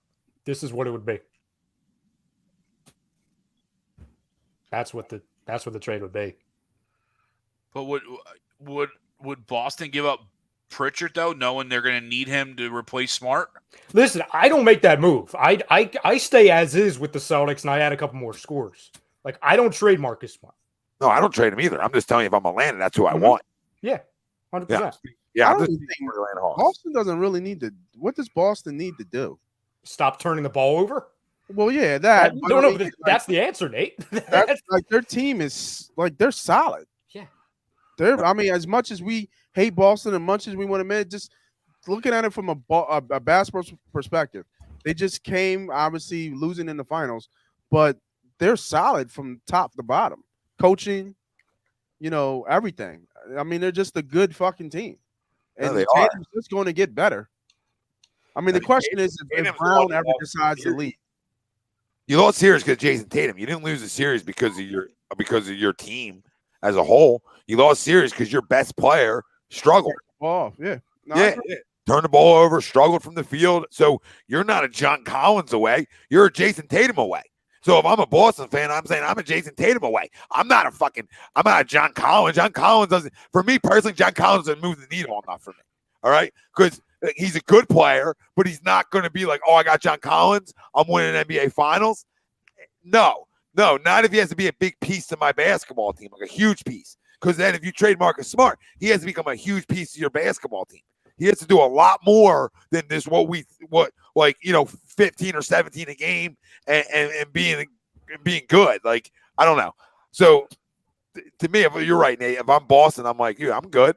I don't need to give nobody nothing. And I think Harden's a decent enough guard. Like, he's not like he sucks. Yeah, to me, he's somebody like the Boston. All they need, in my opinion, not all they need, but the biggest thing they need somebody who's a true ball handler. They didn't have a point guard. Like they need an NBA caliber point guard. Like the funny thing is, isn't that what they drafted Pritchard to be though? I don't know what the hell Peyton Pritchard is. I know. I hear you. No, right. To your point though, then the point is they're not. For Collins, they're not getting that a guard. They're getting that. No, you know what they need to do? They need to get the guy they traded for Derek White back in free agency. They need Dennis Schroeder back. That's what they need. I don't know. They just lost in the finals. So maybe a dynasty team. You know what I mean? Yeah. One of the greatest teams we've ever seen. So I think they'll be all right. Philly Sports Passion says, does Harris for Collins work? Collins over Tucker? Yeah, we talked about it on Monday, Philly Sports Passion. It was a Collins and Herter for Tobias and Thybulle. That trade, and I would do that. I don't think I would do Harris for Collins straight up, though. No, but that's why you're getting a shooter and Herter. Because you just get more athletic, I guess. I like it, but I'd rather have Crowder and PJ. And keep the bias. I'd rather have those three over those two. That's a better. I mean, I'm not losing sleep over either of them. So I do agree with that. Yeah, no, I think the other one can win you something. The other one can get you. The other one healthy can get you out of can get you to an Eastern Conference final. Like the other one can get you to where you want to get to. So then you're starting to say, hey, can we win a series now? Can we win a big one? Can we get to an NBA Finals? I mean, it just brings you the defense that you're missing. I mean, we got to be honest with ourselves. We're missing rebounding. We're missing some toughness. We're missing transition defense. And we're missing some perimeter defense. Well, Jay Crowder gives you the perimeter defense. PJ Tucker gives you perimeter defense. Both those guys fill needed problems here. Like our problems isn't star hunting. Our goddamn problems is a healthy Joe and some guys who can D it up a little bit. And pieces. Yeah, my goodness gracious. I mean, we couldn't out-rebound anything. At least Jay Crowder and PJ Tucker are going to box guys out. I don't know. So the last thing, and it is a Sixers news story. So this came out in the same article that was tied to the John Collins DeJounte Murray trade. And it says, and I quote, Philadelphia has continued to explore a Tobias Harris trade, including numerous trade packages, and have called several teams in recent hours specifically searching for a first-round pick in exchange for Thybulle as part of a 3-team deal framework to also land an impactful veteran rotation player. So the Sixers are looking for, over the next 24 hours, an impactful veteran rotation player, Gordon, etc., and draft assets. They want to pick if you're getting Mattise Thybulle.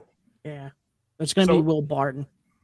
So hold on. What? So Tobias Harris and Mattise Thybulle in a 3-team deal? Is that what we're talking about? They're shopping each of them separately in between. They're shopping any alteration of a Tobias just alone, a Tobias with a pick, Tobias with Matisse, Matisse with a pick, Matisse alone, and all three of them together. So they're wanting a first-round pick back for Tobias? No, for Matisse. For Matisse. So like Chicago. So like Chicago wants Tobias. What are they looking? What are they saying they want for Tobias? It doesn't say. It just says that they've been talking extreme over the last handful of hours with trying to see what they can get for him.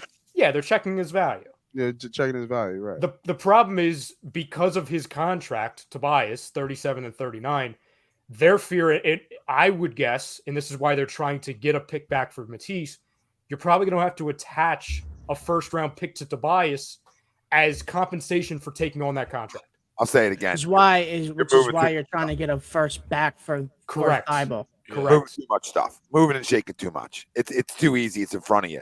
right? Tobias showed he can play defense in the postseason. That's what you need in the postseason. He showed you that. If you put a Tucker in there and you put I'm going to keep saying it. You put a Tucker and a Crowder in there, that gets you to an Eastern Conference final.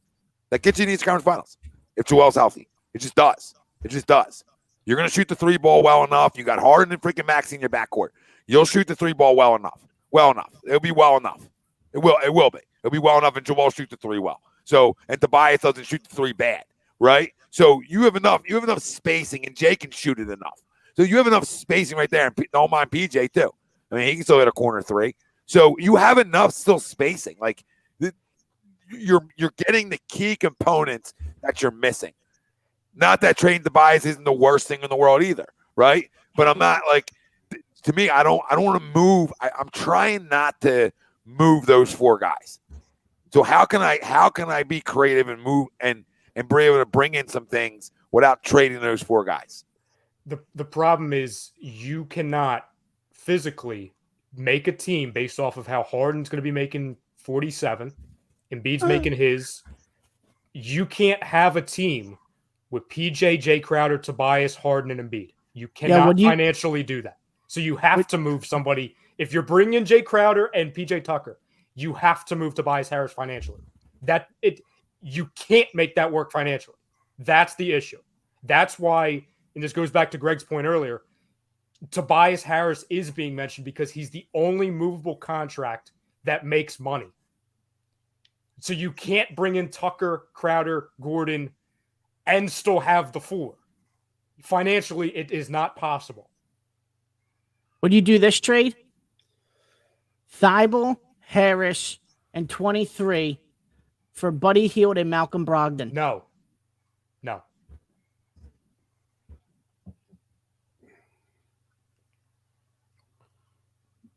I think isn't Brogdon coming off an injury?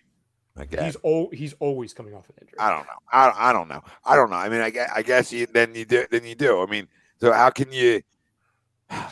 Okay, then how can you get Crowder? How can you get Crowder and keep the bias in, right? You know, I don't know. I just don't want to break it. To me, it's got to be the right thing to move the bias on our end too. It's got to be impactful on our end too.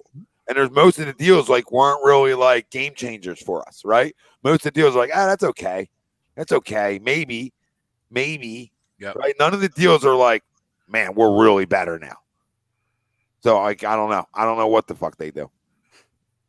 I don't know you can get Jay for, like we said, Matisse and the pick and bring him along with Tobias. You just can't then get Tucker unless Tucker takes an extreme pay cut.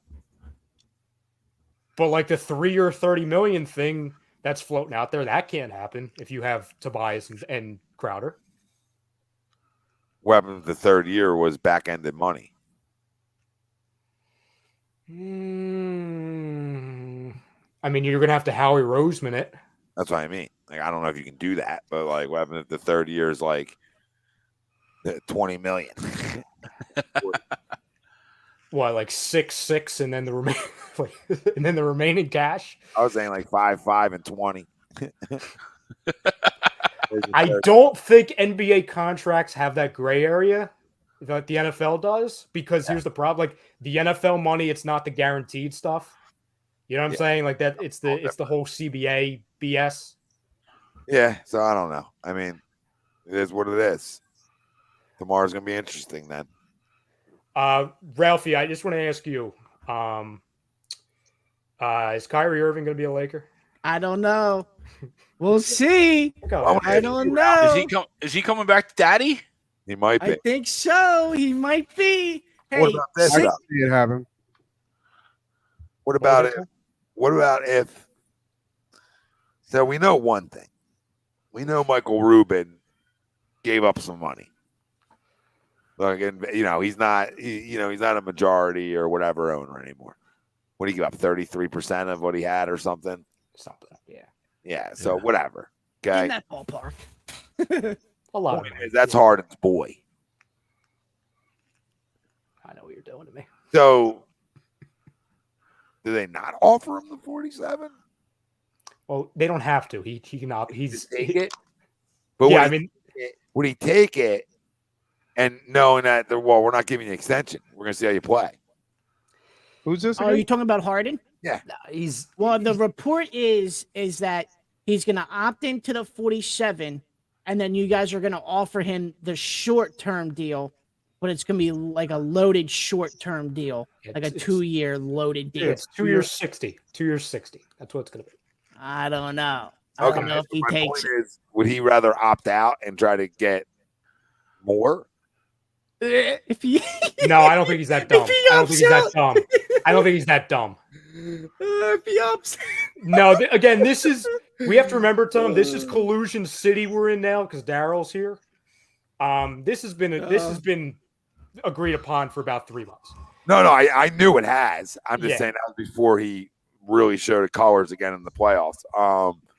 Where I'm like, the Sixers don't have to do anything. So like they don't have to technically offer him $47 million. That is his right as a player to do that based off of his old contract. So he's going to do that. And unfortunately, because it's a gray area, nobody can say a thing to him about like, oh, well, he's doing the selfish thing. No, because he's doing what he was contractually obligated to do based off of his last contract. It sucks. I wish he would opt out then take like $10 million a year because is there a God? But that's not what he's doing. He's going to take 47.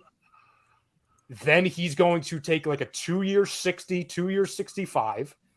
And then to your point with his friends from Fanatics, he's going to be taken care of behind the scenes in Fanatics stocks. What you're not making on court, we're going to take care of you with the Fanatics deal. So it's going to recoup the value of what he's losing on the court for the 2023-2024 season. That's a pretty good deal if you get him for $30 million a year. Because I agree. It isn't part of why Ruben had to get out because isn't the Fanatics looking to get into the gambling business? So Yeah. Correct. That's why. Right. Because he said he even wanted to focus on that side. Well, Okay. even just being attached to a team, you can't be attached to then a gambling site, right? You know what I mean? No, hello, it's not Pete the Rose. Hello, Pete Rose. But well, Greg, listen, real quick, family out there. I got to jump off. I got a dentist appointment bright and early. So, I'll talk to you boys later. You can finish it. You can finish this up. Let's go Sixers and love you boys later. See you, you, brother. Tommy. happy trading. Yeah.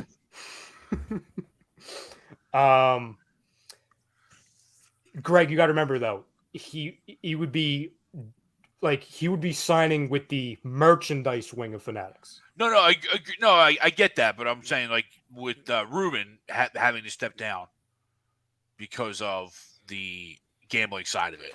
Right, yeah. Not having any dealings with the Fanatics endorsing or James Harden endorsing the Fanatics. Correct. Yeah, no, that would be the definition of conflict of interest. Yes. I'm going to give you guys a name, and you tell me, and nobody has any freaking clue. You just tell me yes or no if they're going to be traded by tomorrow night. And if it's a yes, just tell me which team they're going to be on. Okay? Real quick exercise, and then we'll get the hell out. Kyrie Irving. Yes. Yes. Yes. Which team? And actually, no, not by tomorrow night, because that's a lot to ask. Just period. Well, so Kyrie Irving will be traded. We all agree with that? Yes. Yes. What team will he be on? Lakers. Go ahead, Nate. I like him in the Lakers. Say that. What team was it? Lakers. I believe it. Clippers, He came on that. just to He screw came on with that Ralph. podcast and talked about how young he was and how he, you know, what I mean, if he wasn't that young and LeBron and all that stuff, and him and LeBron still kind of talk and have a relationship, and they don't know how many championships they could have won if he was in the right frame of mind. He's going back. He's going to LA. I can see him going to LA. Greg, say that again, Greg. Clippers. I'll fucking throw up. For no other reason than just to screw with Ralph. It'd be like Kawhi all over again. Oh, see, It'd be like Kawhi all over again. Greg, I was on the same boat as you until you gave the reasoning. I think it's one of three teams he makes sense on. I think the three teams he makes sense on. I mean, yeah, right? I mean they definitely could use them. I'm not saying I'm not saying they couldn't, but I didn't even look to the point where if it even makes sense. Reggie Jackson, Marcus Morris. Yeah. For Kyrie Irving. It makes perfect sense. And I actually don't like that as a Sixers fan because I don't want Marcus Morris on the Nets. or Reggie Yeah. Jackson on the Nets. I don't want that. No, he's a primary ball handler. Kawhi doesn't handle the ball. Paul George doesn't need the ball to handle it. You know what I'm saying? Yeah.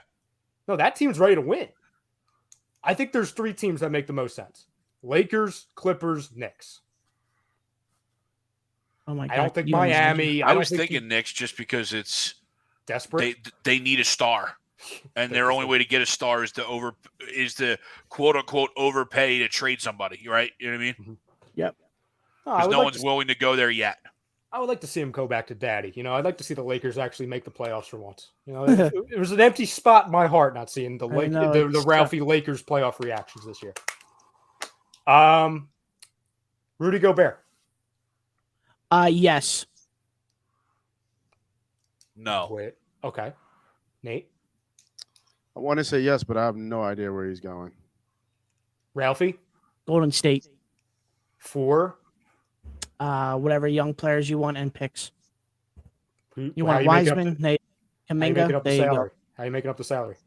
Who's going? Well, It's you, got could to throw, be. you could throw in Andrew Wiggins in there. Why not? Well, he's not a throw-in, Ralph. There he is. Sign and trade.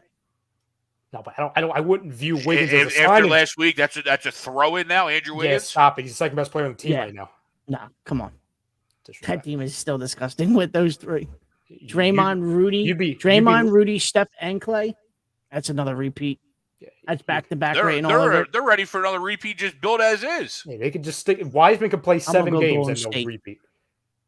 You'd be lucky to have Andrew Wiggins on your team. Put some respect on his name. Oh, stop. He's not getting traded, by the way. The asking price is too much. Donovan Mitchell. No. I do think he goes. I don't I think just- one of them's got to stay. Oh, Don Vito. Don Vito, how's Bam? By the way, how's Bam? Is Bam all right? I miss that. I miss those shows with you, Don. For heavens, I didn't want to bring up that to Ralphie, but I'll just. It doesn't matter. That's straight defense. Did you see the Dallas series? I'll That's leave it straight alone. defense.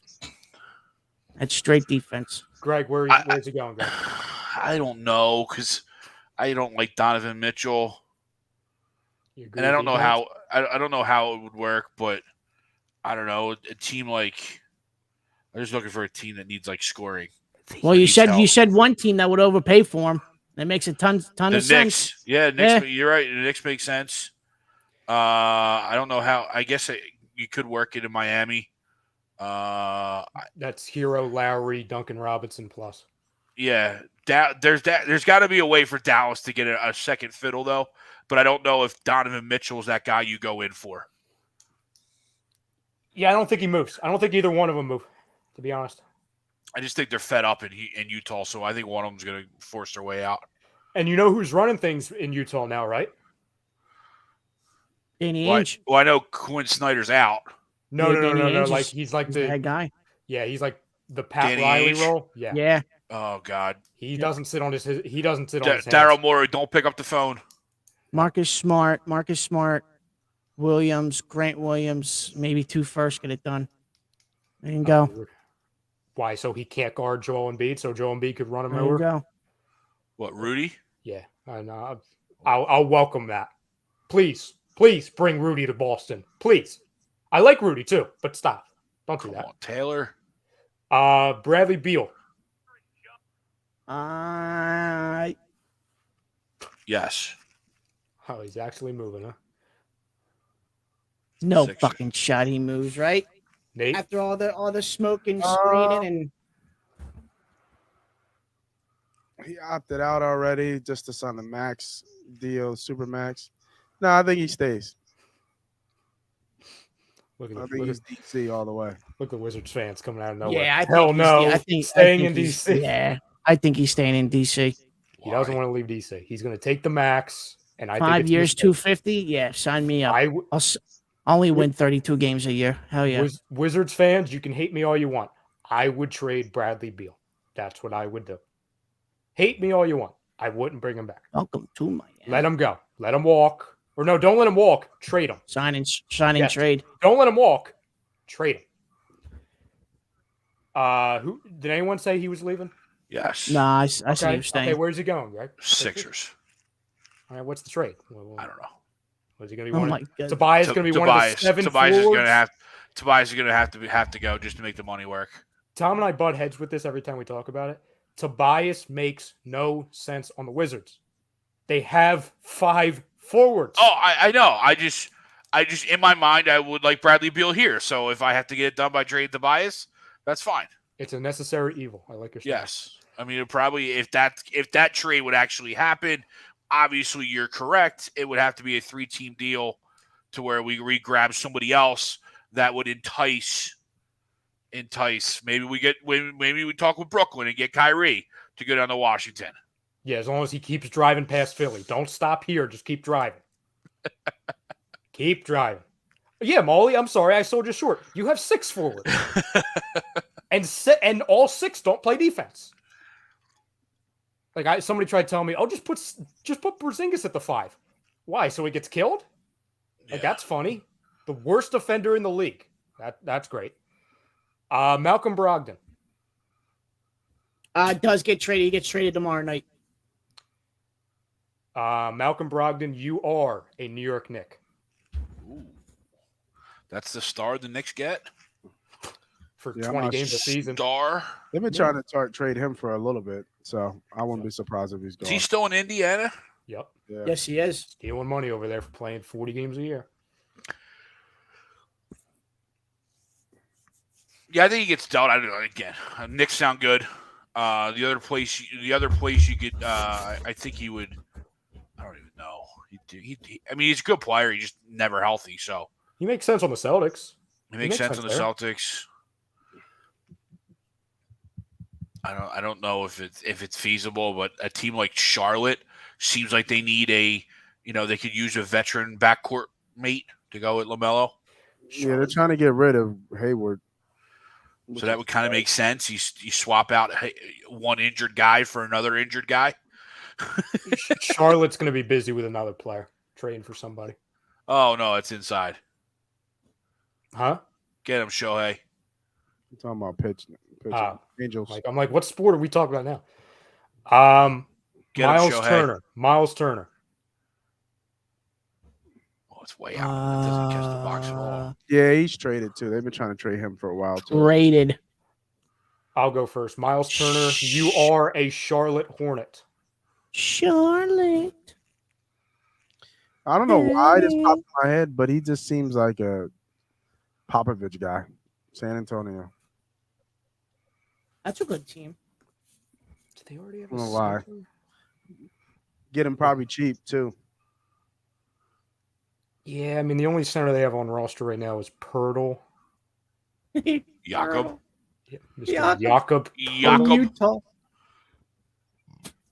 Yeah, I mean, especially if you can find a way that you can be the third team in that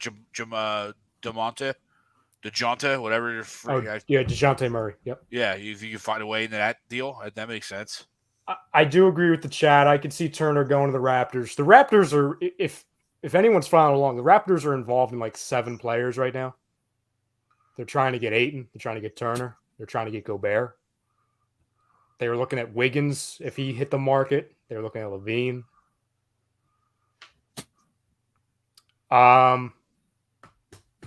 Give me another name, Ralphie. I know I'm forgetting one. Oh, Westbrook. Duh. No, Oh, hell yeah. He stays. Hell yeah. Power backcourt, Kyrie and Russell.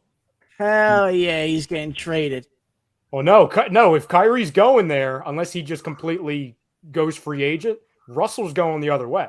Yeah, I know. I love that so much. Like, there's certain things we want and we root for as sports fans. There's other things we need in life.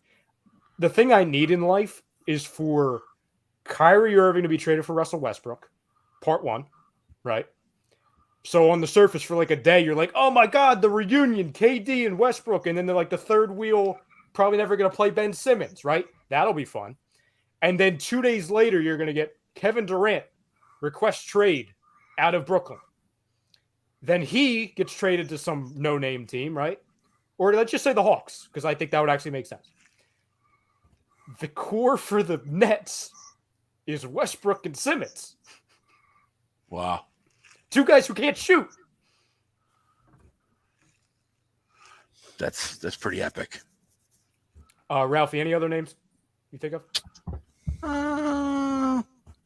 With the chat, I should say. I think we pretty much covered them all. I know. Oh, what's his face? Is it Marcus Morris from the Clippers?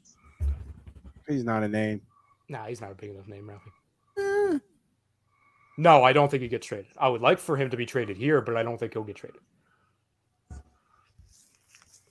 Yeah, Gabriel, I think if Kevin Durant is on the move, I think the number one spot for him would be the Hawks. Don Miles is going to be going back. That's why they're trying to move Gordon Hayward, to have money to re-sign him for way too much money. Sorry, Charlotte fans. Miles Bridges does not deserve the money he's going to get. Well, no, let's be real. No one in the NBA deserves any of the money they're getting. Except for Furkan Korkmaz. Corky does, yes. I just wanted to make sure you said that out loud. Because, he's got to pay rent, so. But no. Q says he asks about Zach LaVine. He's going back to Chicago, right, Ralphie? That's what they're saying. They told the front office that he's going back. What is he, a free agent? Yeah, yes. Yes. Yep. But all instances, all reports. Restricted, though, so. Correct. Ted thinks CP3 and Ayton are getting dealt. Molly. CP3, really? Yeah, I don't think so. I forgot Kemba was even playing. It wouldn't be terrible to try and get out of that contract, but who would you have run the point? You know what I mean? And you have a team. I know you're trying to get rid of Ayton, right? But you have a team that was right there on the doorstep of another NBA Finals. So that'd be pretty ballsy to blow that up. I'll ask you guys this. Would you guys do a Danny Green for Kemba Walker swap? I wouldn't hate it. Who was it? Walker for who? Danny Green for Kemba Walker tomorrow night. 2 walking, 1 dude. Yeah, I mean, you're trading a small forward for injured point guard. Point guard. He could be our backup point guard. He could be your bench point guard. Yo, what do you do? Let's trade real quick before we get out of here. Yep.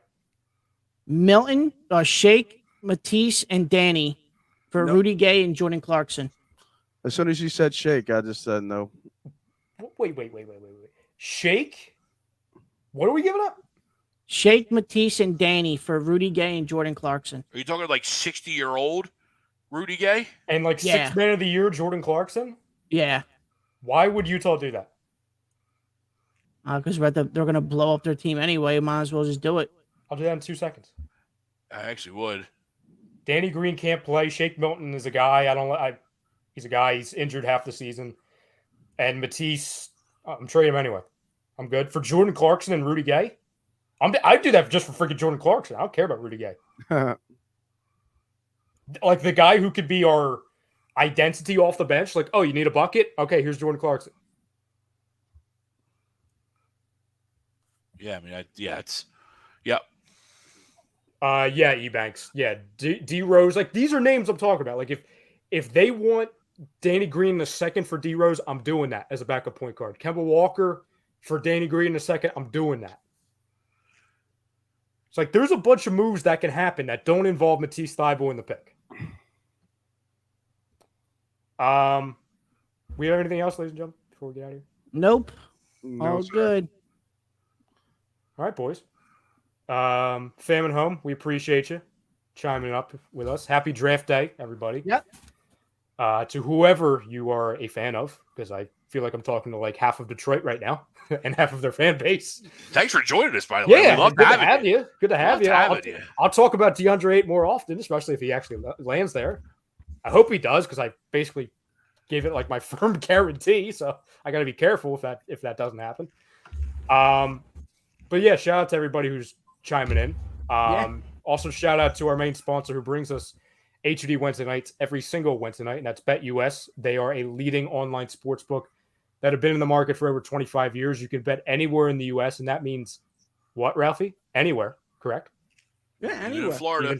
Even from Florida, Alaska, Hawaii, even from Ralphie's computer chair with the Connecticut. lovely mic. Absolutely. Connecticut, Rhode Island, Florida, You just naming the East Georgia, Coast. Tennessee. You just name. I was gonna say you just naming the East Coast right now, Ralphie. You can use the link or you can just use the promo code, and that's A2D. A2D. What is it, Ralphie? One more time. A2D. One more time, Ralphie. One more time. A2D. That's correct. For 125% sign up bonus. Very easy. You can find it in the description on Facebook, description on YouTube, description everywhere. E-Banks, to be determined what we're doing tomorrow. I mean, there's going to be. Well, you know, Marcus is definitely on. Yeah, right? Marcus, Pro Fan Talk will be on. Pro Fan Talk will be on. I would imagine Birds of a Feather is on. I don't know. I would like to think there's something happening tomorrow, but I don't want to promise anything. But just be on the lookout. Again, if you hit the notification bell on YouTube, you don't need us to tell you. YouTube will tell you.